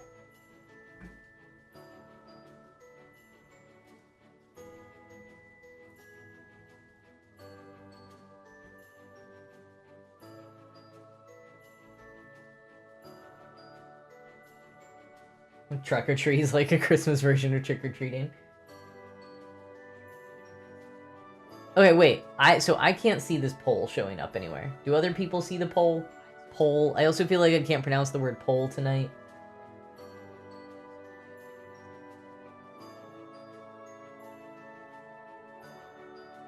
I just have the options to view results or end poll. You can see it. Okay, cool. Great. Okay. Yeah, I might be dividing the fan base. Dividing something, at least. Also, hi, Mikey. I don't know if you've been here the whole time. Oh, wait, that's why I'm echoing, because I opened my channel. Go away, channel. I don't need to hear myself. Well, remember, this is the day when the pumpkin patch splintered into Team Truck and Team Tree. Ooh, okay. Truck is winning so far. We'll see. We'll see who wins out. Doors Team Tree always. Well, that's right. You work with trees. That's a very simplified way of saying it, but that makes sense that, you know, you gotta be loyal to the trees. Everything changed when Truck Nation attacked. Nice one. Oh, nice. Well, you can keep enjoying your quiet knitting unless a great war breaks out over Truck and Tree. Well, that sounded like I was just fake swearing. That Truck and Tree.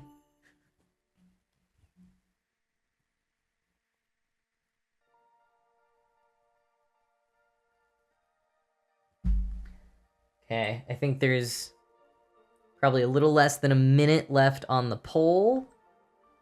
Okay, I'm understanding why this is not working more now. Snip that off. We're gonna find out the results very shortly. I'm watching the time wind down on the poll. Oh, Joe's got some emotes voting for Tree in the chat there. I'm just gonna update our stitches.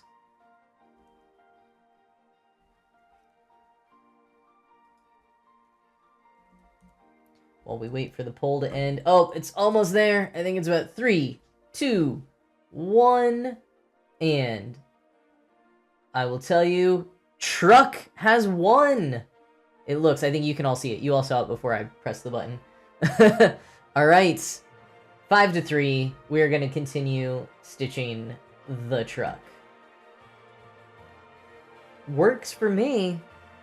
We'll keep getting a little... Ooh. I'm looking at the truck, and I'm looking at a way in which... Oh, hey, has the iPad been gone, like, for an hour? Very possible. I might have to manually put it back here. Let's see.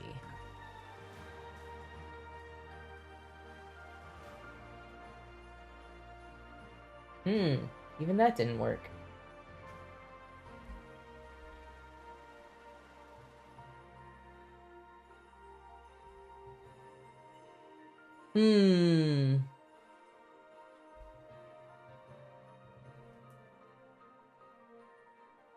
Wow. You all can burst my bubble on things. It's okay.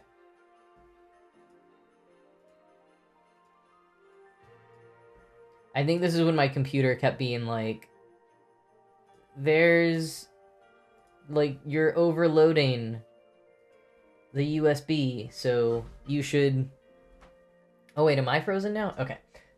You gotta unplug it and try again. And then I was like, no, I'm ignoring you. But I did unplug it and plug it back in. I'm doing it from the computer now.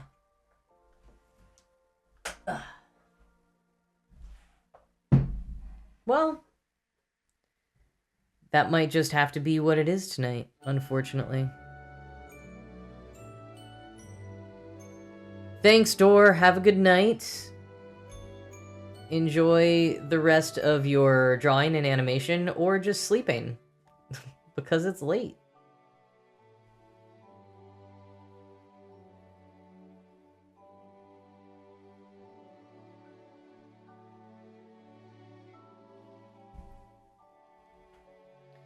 Part of me wants to figure out how I can fix the iPad, but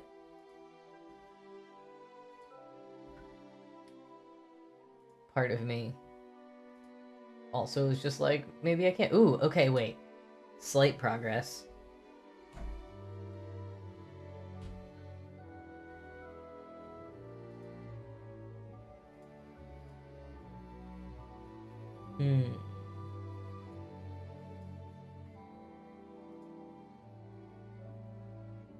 I'll just start stitching the oops screen. I mean, that's kind of funny. Oh, we don't need two of me.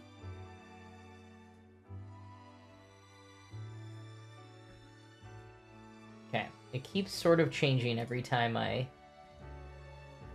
click this one thing. So I'm just trying it a few more times to see if it does something else. I do feel like at some point it has now become inevitable that, like, yeah, I should stitch the oops screen. Just go slightly Inception on that. Okay, this is now plugged in again.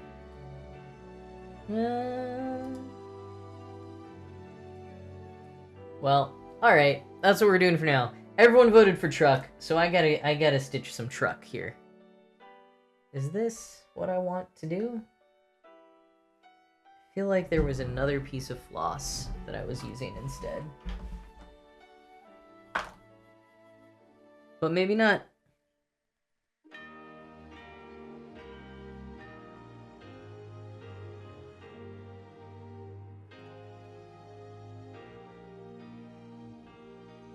Alright.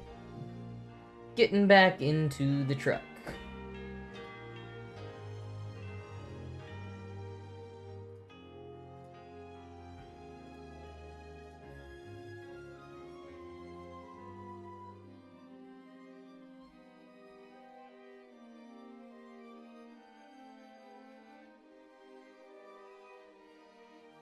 And I put the needle on the back because it kept falling. I think the main thing is that the needle minders that I made are still not as strong as the very first one that I made.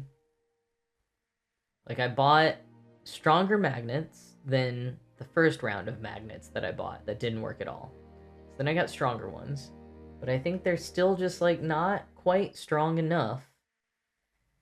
The very first needle minder that I made, I used a magnet that came with another lapel pin. And I think probably that the magnet on that lapel pin was very, very strong because it was from GLAAD, actually, GLAAD, the nonprofit. It's like their ampersand that they tried to make a thing a few years back. And so it was designed to be worn like actually on your lapel at like a red carpet event or something. So it was a magnet instead of a pin, so it wouldn't destroy your fancy suit or whatever your wardrobe was for the event. Which makes me think that it was designed to be very strong because it would have to be able to be secure potentially through like multiple levels of, or multiple layers of clothing. And definitely not fall off because, like, they were giving them out to, you know, celebrities and people who can't have wardrobe malfunctions like that. But just, like, reflecting on it now, I'm like, oh yeah, I bet that was, like, a higher grade of magnet than these, like, craft ones that I bought. I'm not sure what they're supposed to be useful for, but it's definitely not for staying very secure on cloth. Because even this itself kind of, like, moves around. It's not just the, like, I additionally need a needle to stick to it.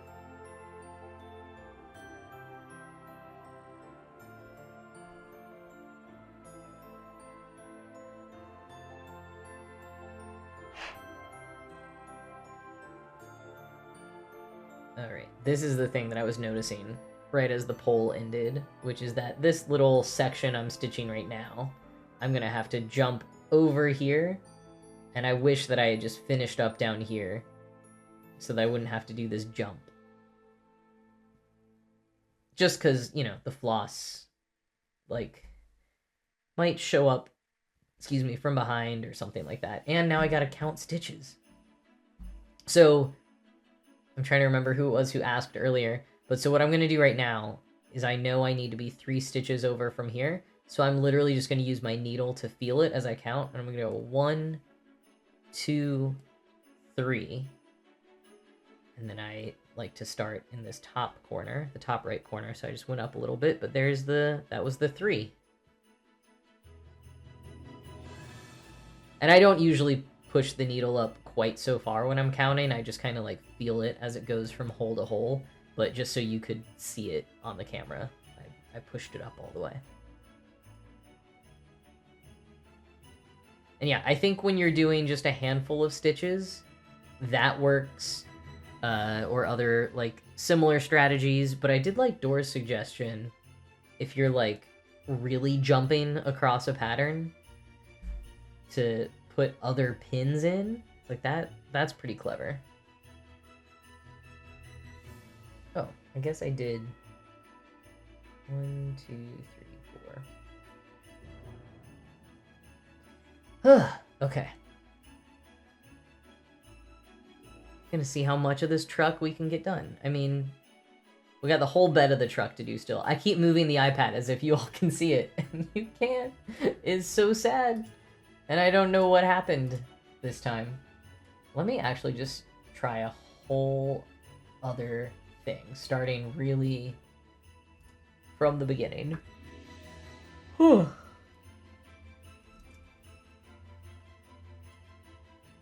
Nope, that wasn't it. That's not what I wanted to do.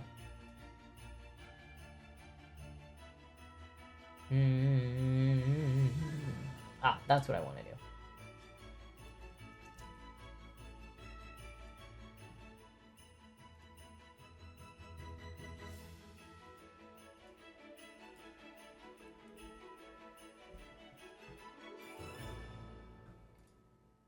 Nope, that didn't work either. All right. We're just gonna have to be without it tonight. I apologize. Yeah, Ace, the iPad is what usually shows up in the oops screen. It doesn't necessarily look like an iPad to you. That's just what I use, so that's what I call it.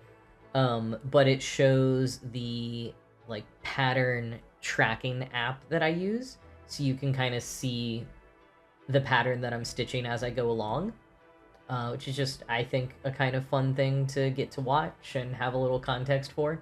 But I run it off of my iPad using the app Markup RXP. Okay, so did these two. We got more jumping stitches advice from Sarah, who says, if I'm jumping a distance, I'll count to where I am going to restart at, put the needle poking halfway through, and then count from a different point to the new spot, so I double check from 2 spots. That is very smart. Double checking is always very, very smart.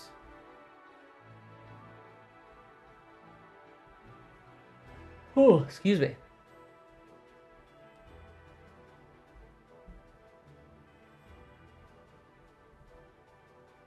Count twice, stitch once. I do think that sometimes. I don't follow that rule super well, but I do think that sometimes.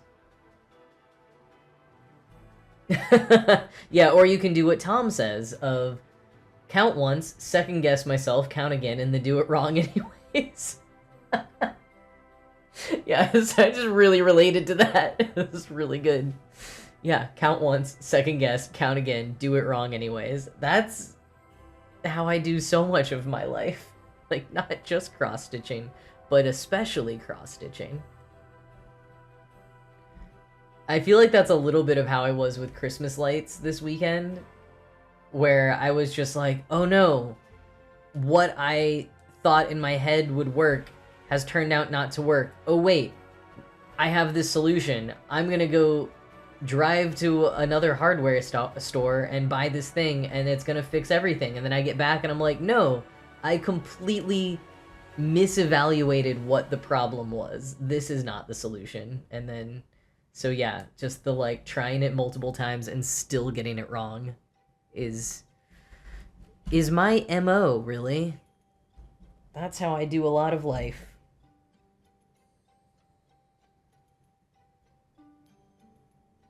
I actually, like, I really am so much of someone who, like, doesn't remember how I did things before or what I've learned in the past, and also can just be, like,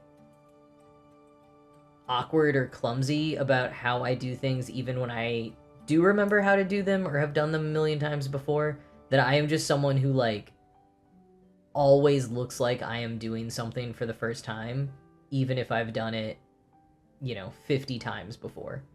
Like, I don't know what it is. And I don't quite care as much these days now that I'm older, but like when I was sort of late teens, college, just out of college, when you like want to act like, or you want people to know that you're experienced in different things to be cool, and that was always such a frustration of mine of like I just could never look cool.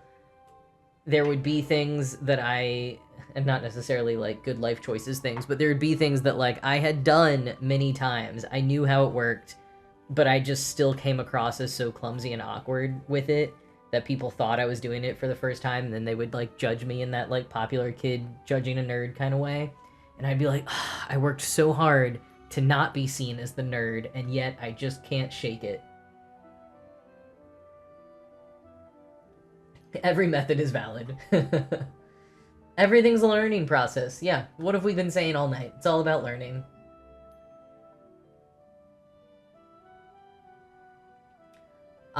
Yeah, meow. If you're like literally just having trouble seeing it, that is definitely a good time to take a break.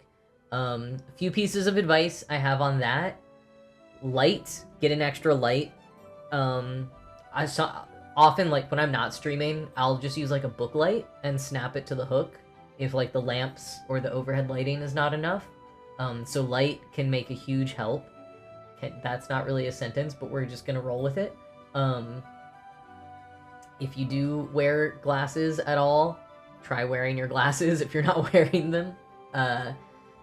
Get a magnifying glass, potentially. They design certain kinds that either like clip onto the hoop or attach to a stand. Like they have magnifying glasses specifically for cross-stitching and crafts like cross-stitching. Or if it's just your eyes are a little tired because you've been at it for a long time, do the 20-20-20 rule, which I believe is every 20 minutes, look at something 20 feet away for 20 seconds. I think that's it. I would just search the 20-20-20 rule for eyes. And I'm saying this all to Meow because Meow said that they're feeling their eyes are tired or things are getting blurry, but I'm giving this advice to everyone and welcome more advice in the chat. Yeah, looking away for a while, resting your eyes, light, magnifying, whether through a magnifying glass or reading glasses, is all very helpful. Sarah, you bring up Evan and Caitlin again. I literally still have a tab open that I saw this evening that I was like, I gotta watch Evan and Caitlin. Like, just a tab where I googled Evan and Caitlin. But yeah, make, fail, make, fail, make. I like that. I might have to buy that merch.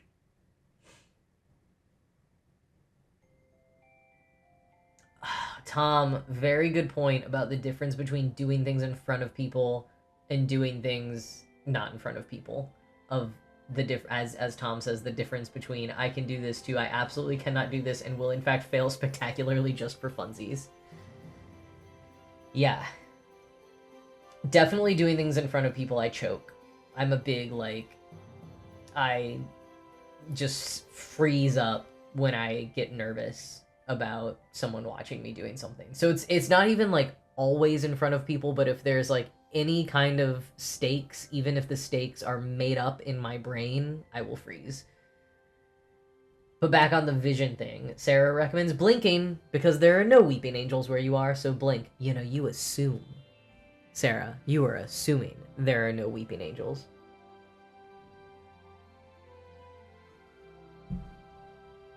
Also, I'm noticing, I think, Sarah, that your subscriber badge must be one of the, like, 2 or 3 month versions, because there's a little bit of green coming out of the seed, of the pumpkin seed. Also means I need to design further out of those badges. But 1 month subscriber badge is just a pumpkin seed. Or maybe I should have just said it's a seed. It's a seed, and something very slowly starts growing out of the subscriber badges month by month. And a lot of people who've subscribed have the founders badges, so I can't always see it. So Sarah, I'm very excited to see yours. It's very cool. But anyways, that's the subscriber badges. It sounds like something a weeping angel would say. What if I were secretly a weeping angel?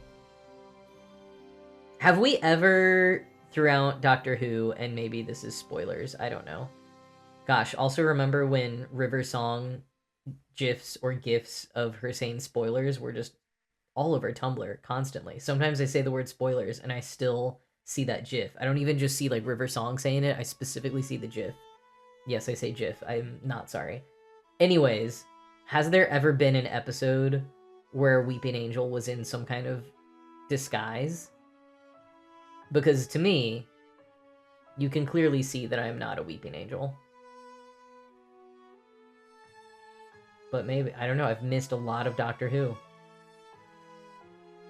Yes, I'm a Jiffer. That peanut butter. Welcome back from the ads, folks who were gone for the ads. Sorry that I missed the warning that they were coming. I also just did something to my app that none of you can see because you can't see the iPad.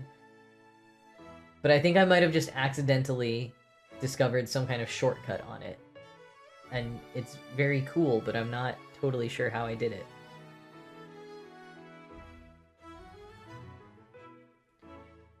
Okay. Sarah says that Weeping Angels maybe haven't been disguised, but they weren't recognized immediately in an episode. Yeah, I think I'm thinking of that episode as well.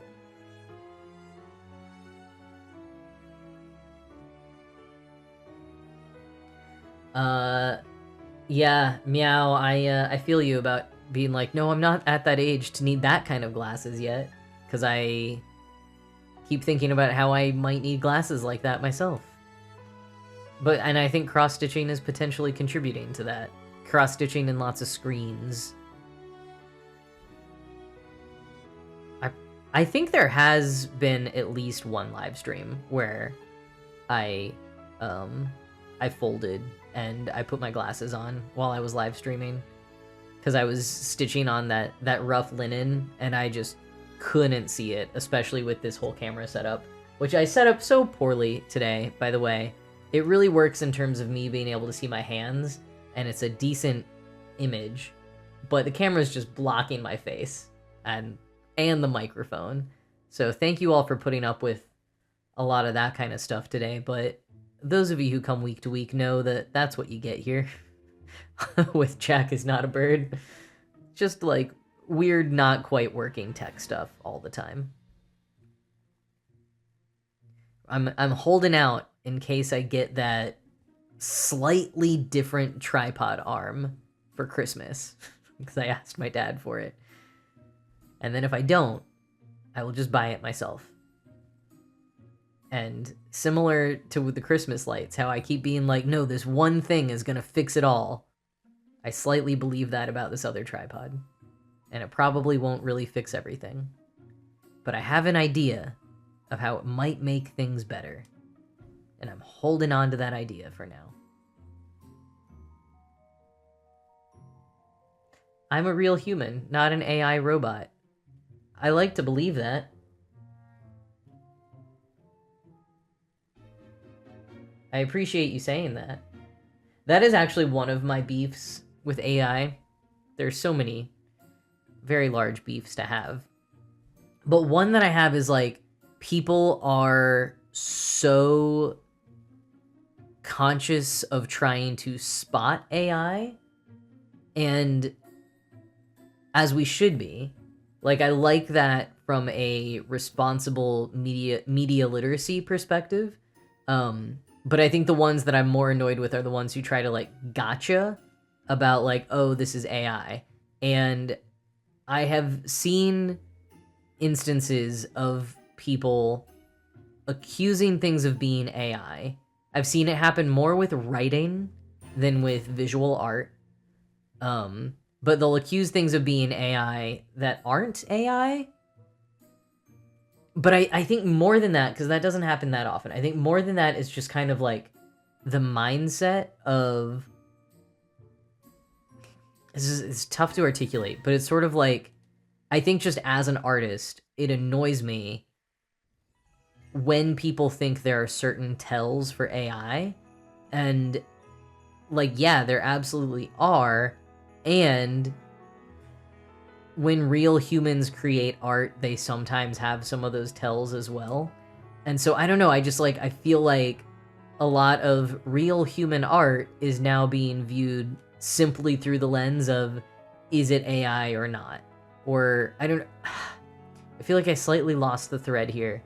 And it's something that I've tried to figure out how to explain in my head before, and I'm not quite there. But there's something about that that really annoys me about the whole AI thing right now. Like, I feel like there is a way in which AI is hurting artists in a way that is not just stealing their work or flooding the, like, everything with more AI created stuff. Like, I think there's more nuanced ways in which it's hurting artists, and like that sort of like always trying to clock things as AI is one of them, in my opinion.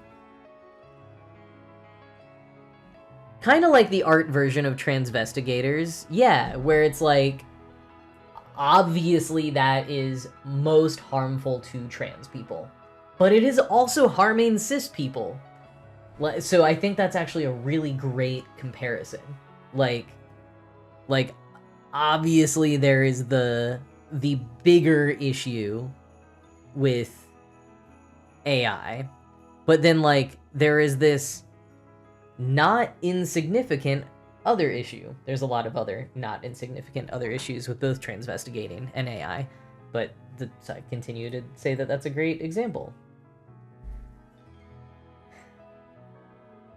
Yeah, I still have not described that exactly what I think, or I think I maybe haven't even quite figured out in words what it is that's really bugging me, but I'm glad that it sounds like you all kind of get it.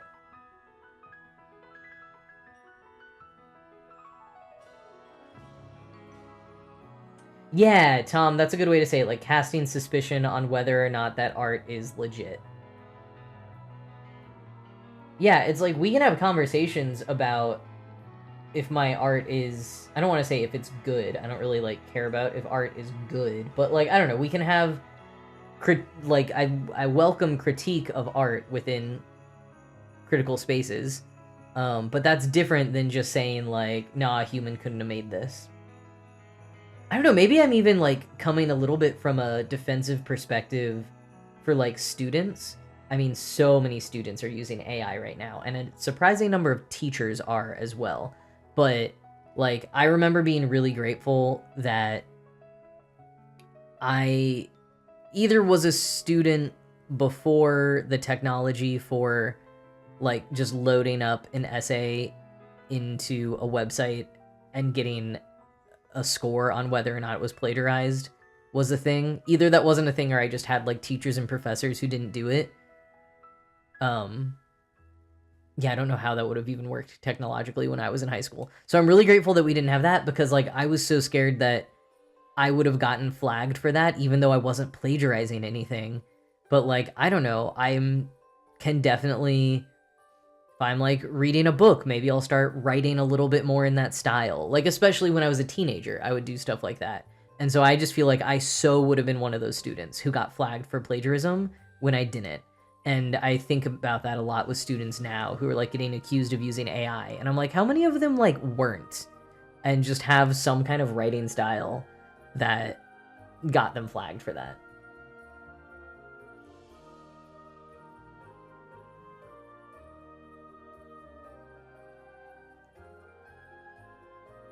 Oh yeah, Tom, I've either read the same thing or have heard about that from a few people, of like teachers assigning students to do a report via ChatGPT to sort of teach them multiple lessons on that. That is very cool. Ooh, okay, I like this other comparison from Lauren, comparing it not AI, but companies like Shein and Temu. Never know if I'm saying either of those correctly. Who are stealing designs from artists. Okay, because Lauren was at an art market and saw an artist who she and her friend both loved and felt really wary about it because you thought you'd seen the same designs before online and wasn't sure if they were hers or a copy. Looked it up later and it was her design, so that's good. But yeah, that's like, I mean, I remember like 10 or 15 years ago knowing artists whose work had been stolen by Urban Outfitters. So like, that was already happening. Art being stolen places, I mean, has always been a thing. That's why copyright was initially founded. It was originally supposed to protect artists, and it still does, but often serves corporations more than small and independent artists these days. So there's always been a thing, but I think similarly to how like there are a lot of problems with society that were not new with the internet, but the internet created this larger scale. So now the problems are at this bigger scale. I think that AI is similar in terms of like stealing art. Like, yeah, there were totally companies that stole artists' work in the past, but now AI is just like stealing it en masse, and that is horrifying. Sarah, I love the YouTube channel Answer in Progress. I can't even tell you how deeply I love those three. Sabrina is such a wonderful, thoughtful person. We got to collaborate a couple of times back in the day, and I met Taha a couple of times.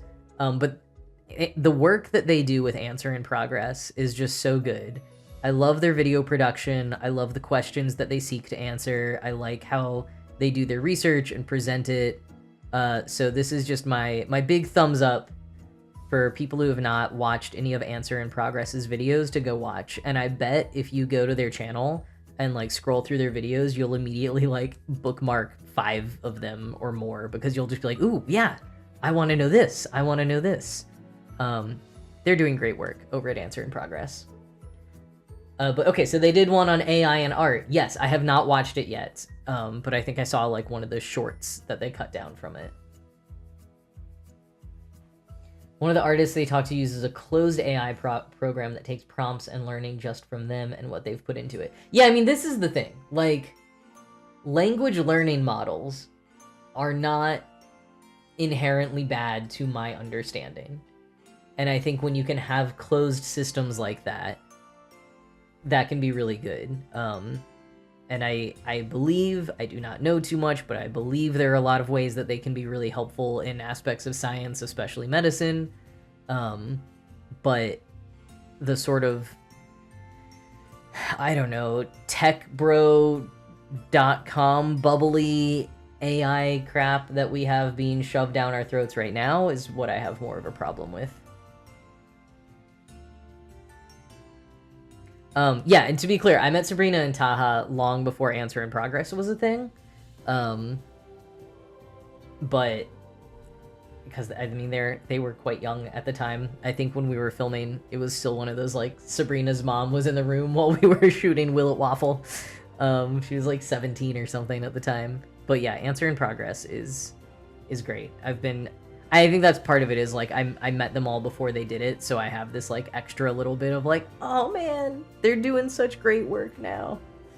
Kind of one of those sentiments. But anyway, AI sucks. Particularly from an artistic perspective. Unless, apparently, for some of those, like, closed program use cases.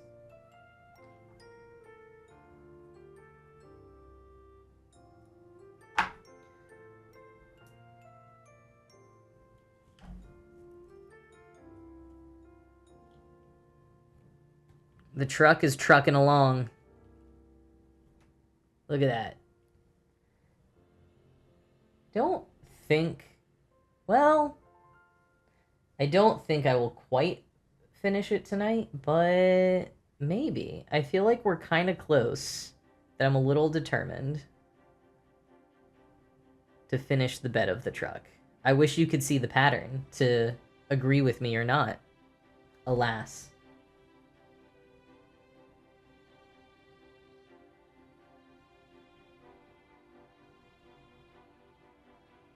Oh, okay. I love this point from Meow in the chat of the not quite there yet phase of art is getting lost in all this. The phase where artists are still learning or finding their niche.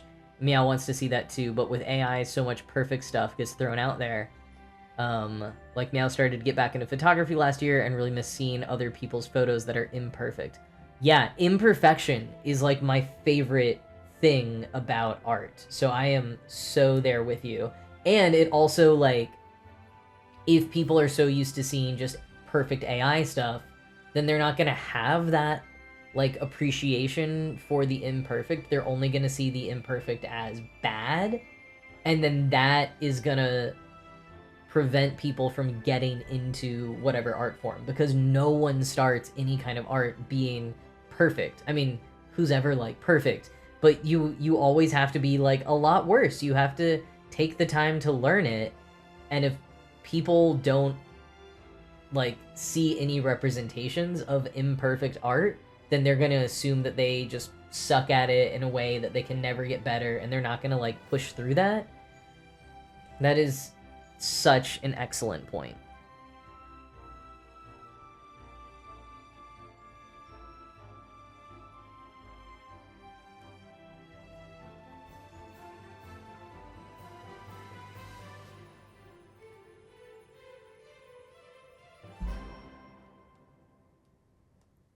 I think I slightly mentioned it earlier, but just by the way, if anyone likes this little pattern, you can see the pattern credit at the bottom of the screen while we're talking about artists and artist credit. That was not why I made that transition, but Heather Nugent is the artist, and I found this pattern in World of Cross Stitching, but they usually, like, the artists don't just do art for that magazine, so you should totally look up Heather Nugent as well. She might have a store. I didn't have a chance to check before the stream, but definitely look up her other patterns. I'm sure they are out there somewhere. And as another shout out for like Libby and libraries, that's how I get a lot of these cross-stitch magazines, is through my local library.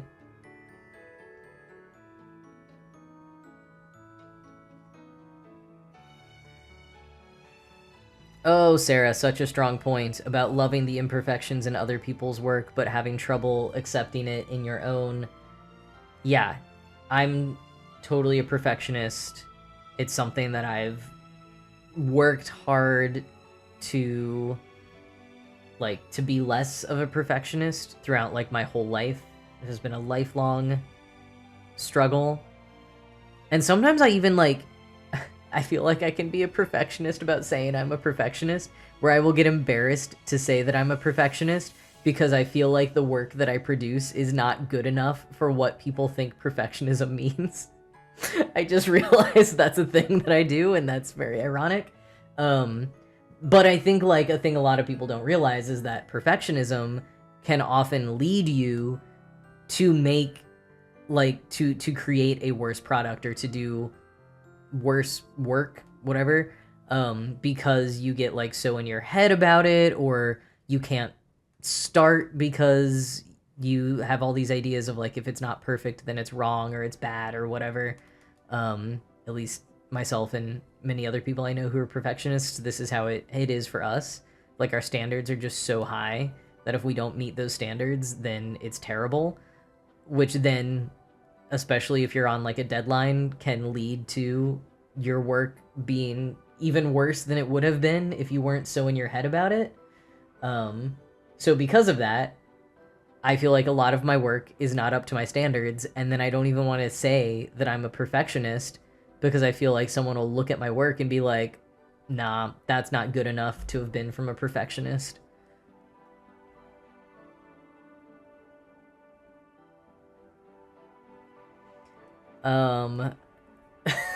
Thanks for saying I'm the true perfectionist. I don't know if, one, I believe that, or two, that's helpful for my psyche to hear that. But I like what Meow said of early art can also have its own charm, which I totally believe. And I think that's another thing as we're making this distinction between, like, how we appreciate other people's art and the pressure we put on ourselves of... I think that I can go through phases with my past work where there are times when it is 100% cringe, I can't deal with it at all, or all I see are its imperfections, and then there's other times that I view it with that kind of charm, or even like a, wait, okay, yeah, maybe this and this was, I was still learning how to do, but like, oh, this like main idea behind it was actually like really good. Like I said a minute ago that no one starts perfect, or, no one starts like with really, really good products of like whatever it is that they're doing. But honestly, there is often so much like raw talent or great ideas happening even from someone who's just getting started. And like maybe they still need to like learn the tools and the craft, but those ideas can be there right from the beginning. And yeah, it is harder to see that in your own work often. Yeah, Ace, that's very good. Don't let perfect be the enemy of the good. I think of that one a lot. That one runs through my head a lot. I also think of something Hank Green said many years ago, where he talked about, because he can also sometimes lean towards perfectionism, that he just does like 80% of most things. He'll just give it 80%. Especially things like making YouTube videos, like something that he has to churn out all of the time and is at the end of the day not a super high stakes thing. Because 80% for his standard is like 100 or above for a lot of other people's, or like just for an outside perspective. And I was like, yeah, I have to tell myself that sometimes, especially for online content, because you could just get stuck like trying to fix every tiny detail, and like it will never go out if you do that. So thinking of just doing, like, stopping myself at 80%, which sounds bad. Like, that's a B-, right? but I think that's what we have to tell ourselves sometimes.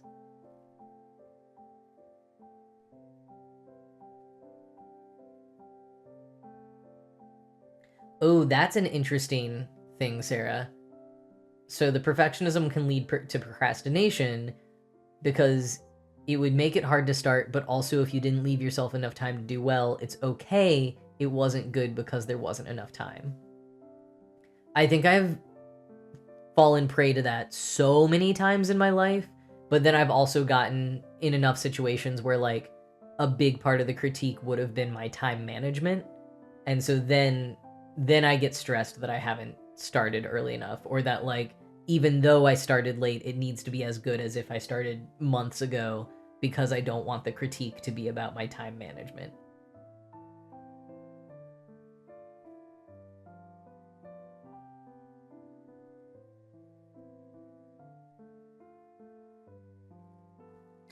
Ace, yeah, you're good to swear for now. I haven't really set up rules or moderation or anything.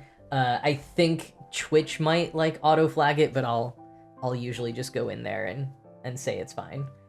Are we just calling you out in the chat tonight with ADHD and OCD? I mean, listen, I think a lot of us here. Oh, I just found the floss I was trying to find a while ago. Speaking of distraction. Yes, I think a lot of us here have some levels of many of those neurodivergences. So you are in good company here. Don't worry.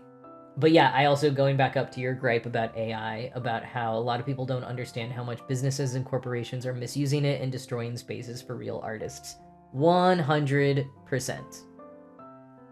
Yeah, very much agree with that. And it really just like feels like nails on a chalkboard anytime I hear about someone using AI in ways where I'm like, but you don't need to use it for that. Like there are so many products out there. By product, I mean like a website or a function of a website or a research method that exists out there that either people never knew or they have just like decided ChatGPT is easier. I don't know, like the things that I hear people using AI for, and I'm like, but you don't need it. You don't need to do that.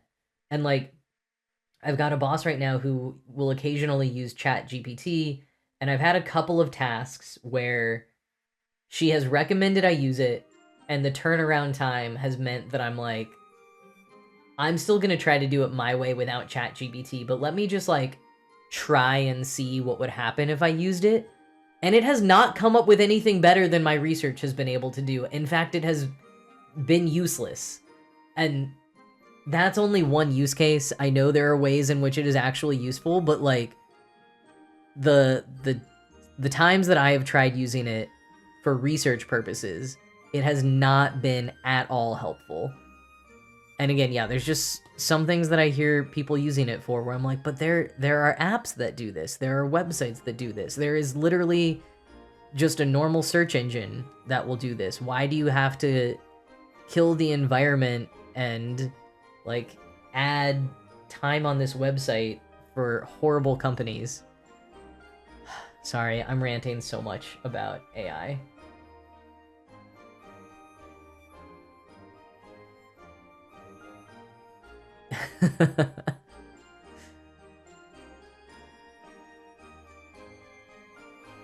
Just reading the the exchange about Neurospicy.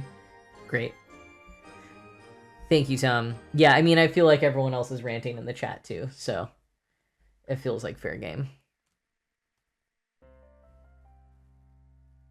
And I do think that it is one of many technologies that there could be good ways to use it, or there could have been responsible ways to use it where we thought about the environment and about the societal impacts and all of those things. But like so much of our technology, particularly throughout the 20th and 21st century, like we just refused to give it the time to think about the consequences, and then to have the hubris and the bravery to be like, oh no, actually, it looks like the consequences of that are so bad that we should not deploy this technology, or at least we should not deploy it yet. We need to keep on like figuring out how we can make it not detrimental to our Earth and to humankind. But of course no one ever does that. That's the whole point of Jurassic Park. People get too excited about what they are able to do. And so instead of thinking about whether they should do it, they just do it because they can. I don't remember the Jeff Goldblum quote, obviously, by heart right now, but that is at the crux of my beef with a lot of things, is that I think we should have taken more time to really consider how this would have played out.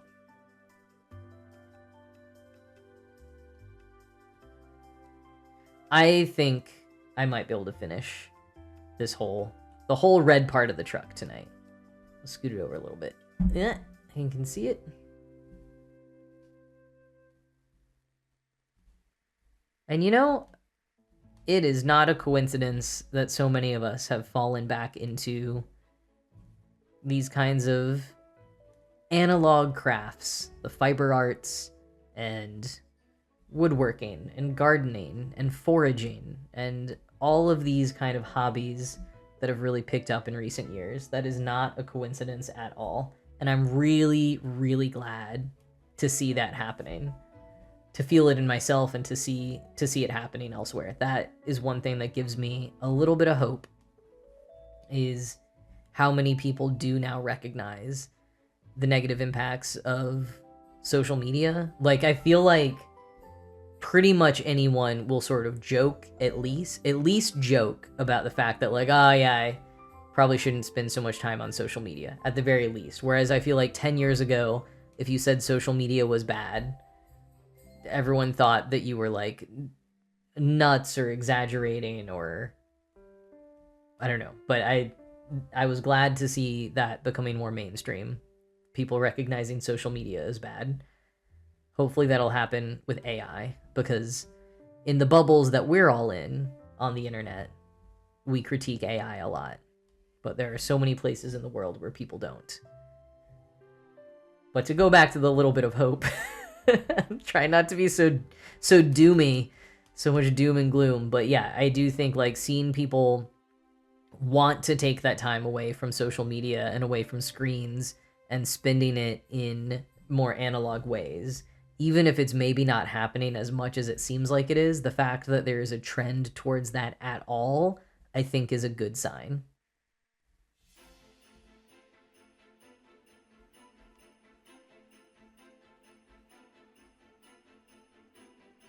I'm reading Ace's idea for the web series about a webcomic artist.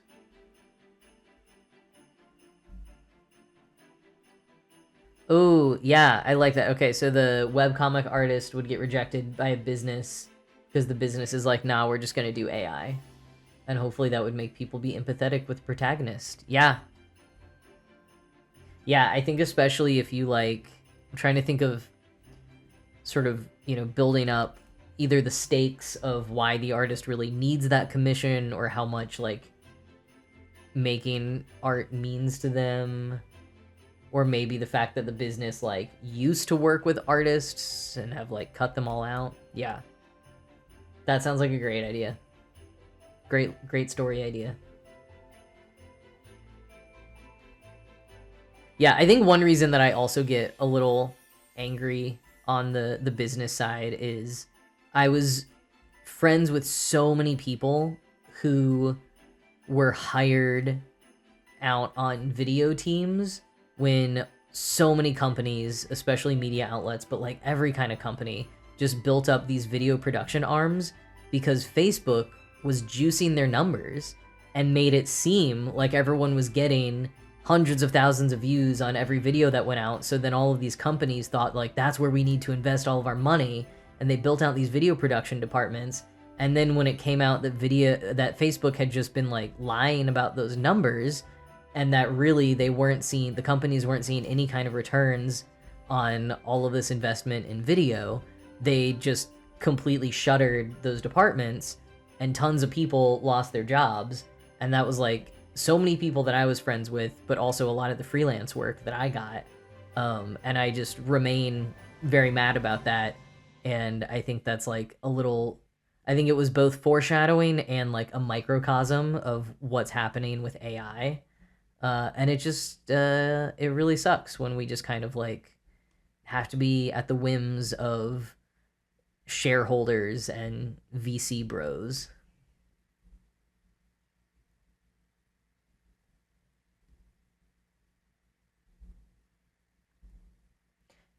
Ace, I'm sorry that I kept yapping through the ads, but I do love that you got an ad from Retta, and that it was specifically referencing Treat Yourself and Parks and Rec, because I'm still rewatching Parks and Rec right now. So I'm very into that. That's great. I'm happy that it was a good, happy ad. Also, I like Domino's. I think Domino's is very tasty. Yes, I lived in New York for 14 years, and I love a New York slice, but sometimes I just want Domino's. That thick crust, So many options, so many coupons. Lauren, I thought for a second that you were saying you got a Domino's pizza earlier tonight, and I was like, what? Jealous? But I haven't seen this ad yet. I'm excited to see this Reddit ad whenever I see it.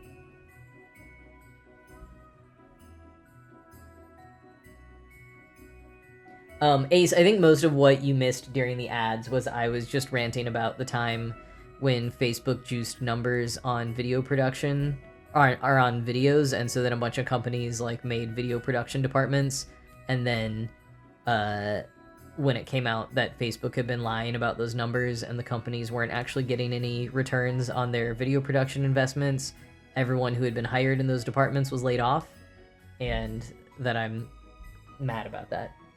That was the TLDR of what you missed.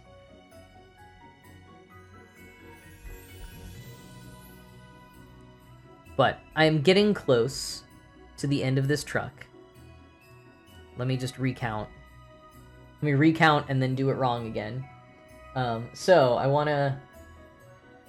Oh no. Oh no. Oh wait, you can't see the iPad. Okay, it's okay. Phew. I accidentally did... I returned to a menu screen where you can see all of the holiday gifts that I'm working on. So it turned out to be a blessing in disguise that you all can't see the iPad right now. So might have ruined some surprises about my holiday gifts. But I was gonna say I wanna end my stream on more positive vibes than just ranting about AI and misled technology and stuff.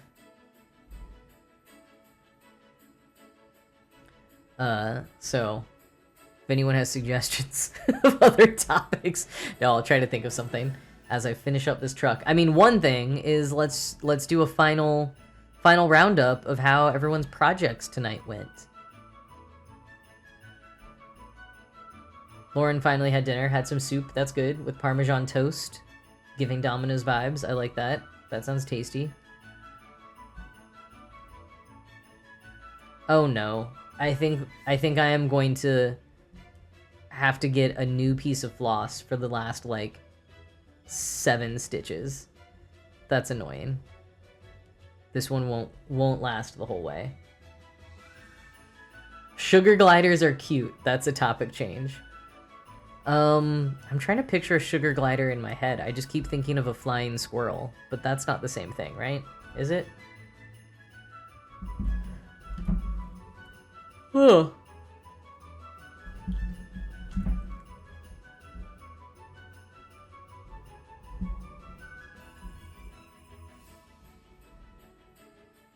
Okay, so we gotta get one last piece of floss.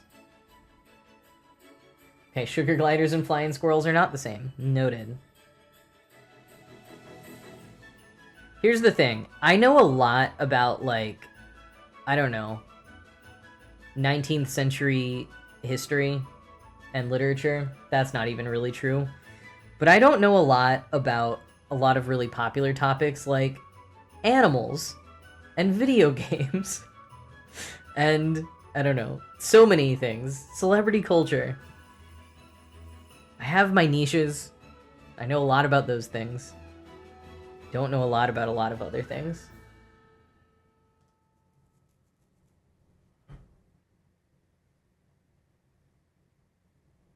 Yeah, Ace, the whole idea is folks doing their creative projects alongside me. So if you didn't have one going tonight, bring one next time. Some people craft, but also other people will do homework or work stuff. I don't know if Rogan's here tonight, but they'll sometimes be editing videos, which sounds like a very impressive skill to me, to edit videos while watching Twitch. Also just impressive for your computer's ability to handle that with the RAM. But yeah, I say co-crafting, but sometimes it's just sort of like co-working. And I like to think it is a good motivator to sit down and, you know, be virtually with some other folks while you work on things.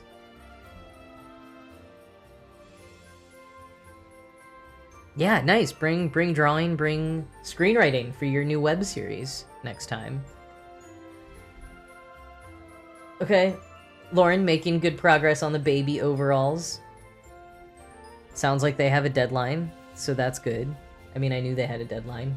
But the 7 other things on your to-do list hopefully don't have as quick of a deadline. I feel like I am doing the same equation with so many things right now, where I'm like, okay, well, here's a thing that's like maybe more important, but here's a thing that has a deadline, even though it's maybe less important. I messed up this stitch, and so I'm having to go back.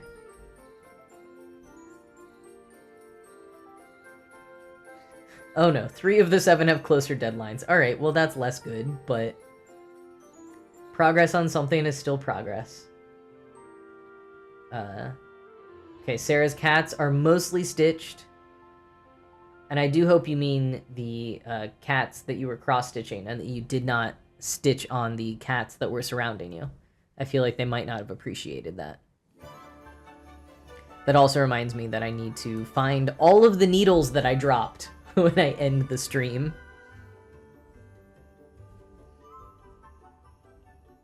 But there is no cat here, so it's okay that I've just let these needles sit somewhere on the floor. Would cats really pick up needles? Like, is that a thing that, like, you should be concerned about because that's a good thing to be concerned about, or, like, would it actually happen? Like I said, I don't know anything about animals. I'm just gonna lean into that as if I really don't know, because that's kind of true. I do not wear shoes in the house, but I do... I'm wearing, like, slippers with harder soles. I guess I wear house shoes. Very Mr. Rogers. I'll change into my house shoes and my house sweater when I get home. So my feet are protected. But also, like, I will not get up and walk around before finding them. I'm going to find them as soon as I end the stream. Okay, Tom confirms that it depends on the pet, but some of them very much will try to, like, pick up the needle. Oh my gosh! I did it! I think I did it. I was trying to pull back and show you the pattern, but you can't see the pattern.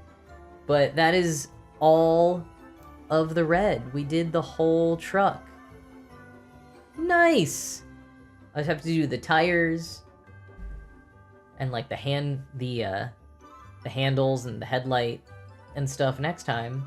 We did the truck! Thank you all for voting on truck, because I think when I did the poll, I didn't necessarily think that we would finish the truck if we stuck to the truck, but we did! Yay! That's very fun. Thank you all for your support in finishing the truck tonight. Okay, so, wow, that was 231 stitches. I think that's the most that we have done on this stream. So, including the subscriber shelf, wow, 250 stitches on the stream tonight. No wonder I'm a little tired, but that was fun. I keep thinking more about the, like, 12-hour subathon that we talked about last time. I'm not doing that anytime soon, but the idea of, like, a longer stream like that, I think I need to set aside, like, a Saturday sometime, or I don't know. I think it'd be really fun to do something longer and just, like, do a whole pattern, or I don't know. It all sounds fun. Or also the, like, the tour of my floss box. We talked about that. Because it is very fun. Like, I would happily stay on streams for longer than I do. I know I do short streams compared to a lot of Twitch streamers.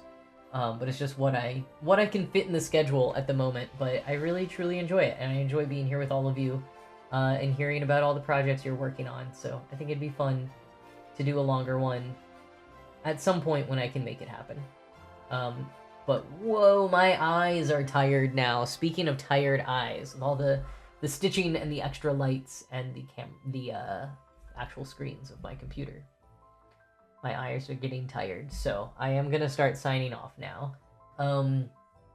Leaning towards not rating, but I'm gonna see who's on and who's doing what right now, just in case. But I'm a little tired, so I don't know if I... Oh yeah, folks are signed off.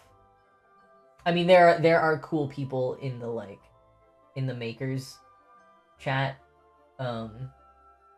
and I do think some of them might be cool, but none of them that I'm like currently following, so I haven't vetted them yet, which is fine. But in terms of, I think, my battery right now, I will say there's someone doing an interesting looking cross stitch. Their name is Rollstat. If you go in the makers and crafting, like, browsing area, there's one that looks kind of cool right now. Raid and run is always an option, I know, but I like to try to stick around for like 10 or 15 minutes if I can, and at least like say hello and stuff. Yeah. I'm gonna go, but there does look like there's a lot of fun people in makers and crafting. If any of you want to stick for the crafting vibes, none of the folks that we've raided in the past seem to be online right now, but I know you're all following lots of other people, so there you go. Okay.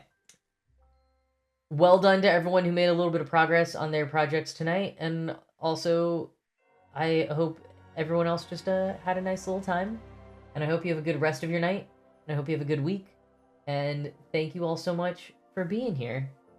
Happy time zone, and to those who apply, to all a good night. Alright, I will see you all next week. Have a great week, everyone. Bye.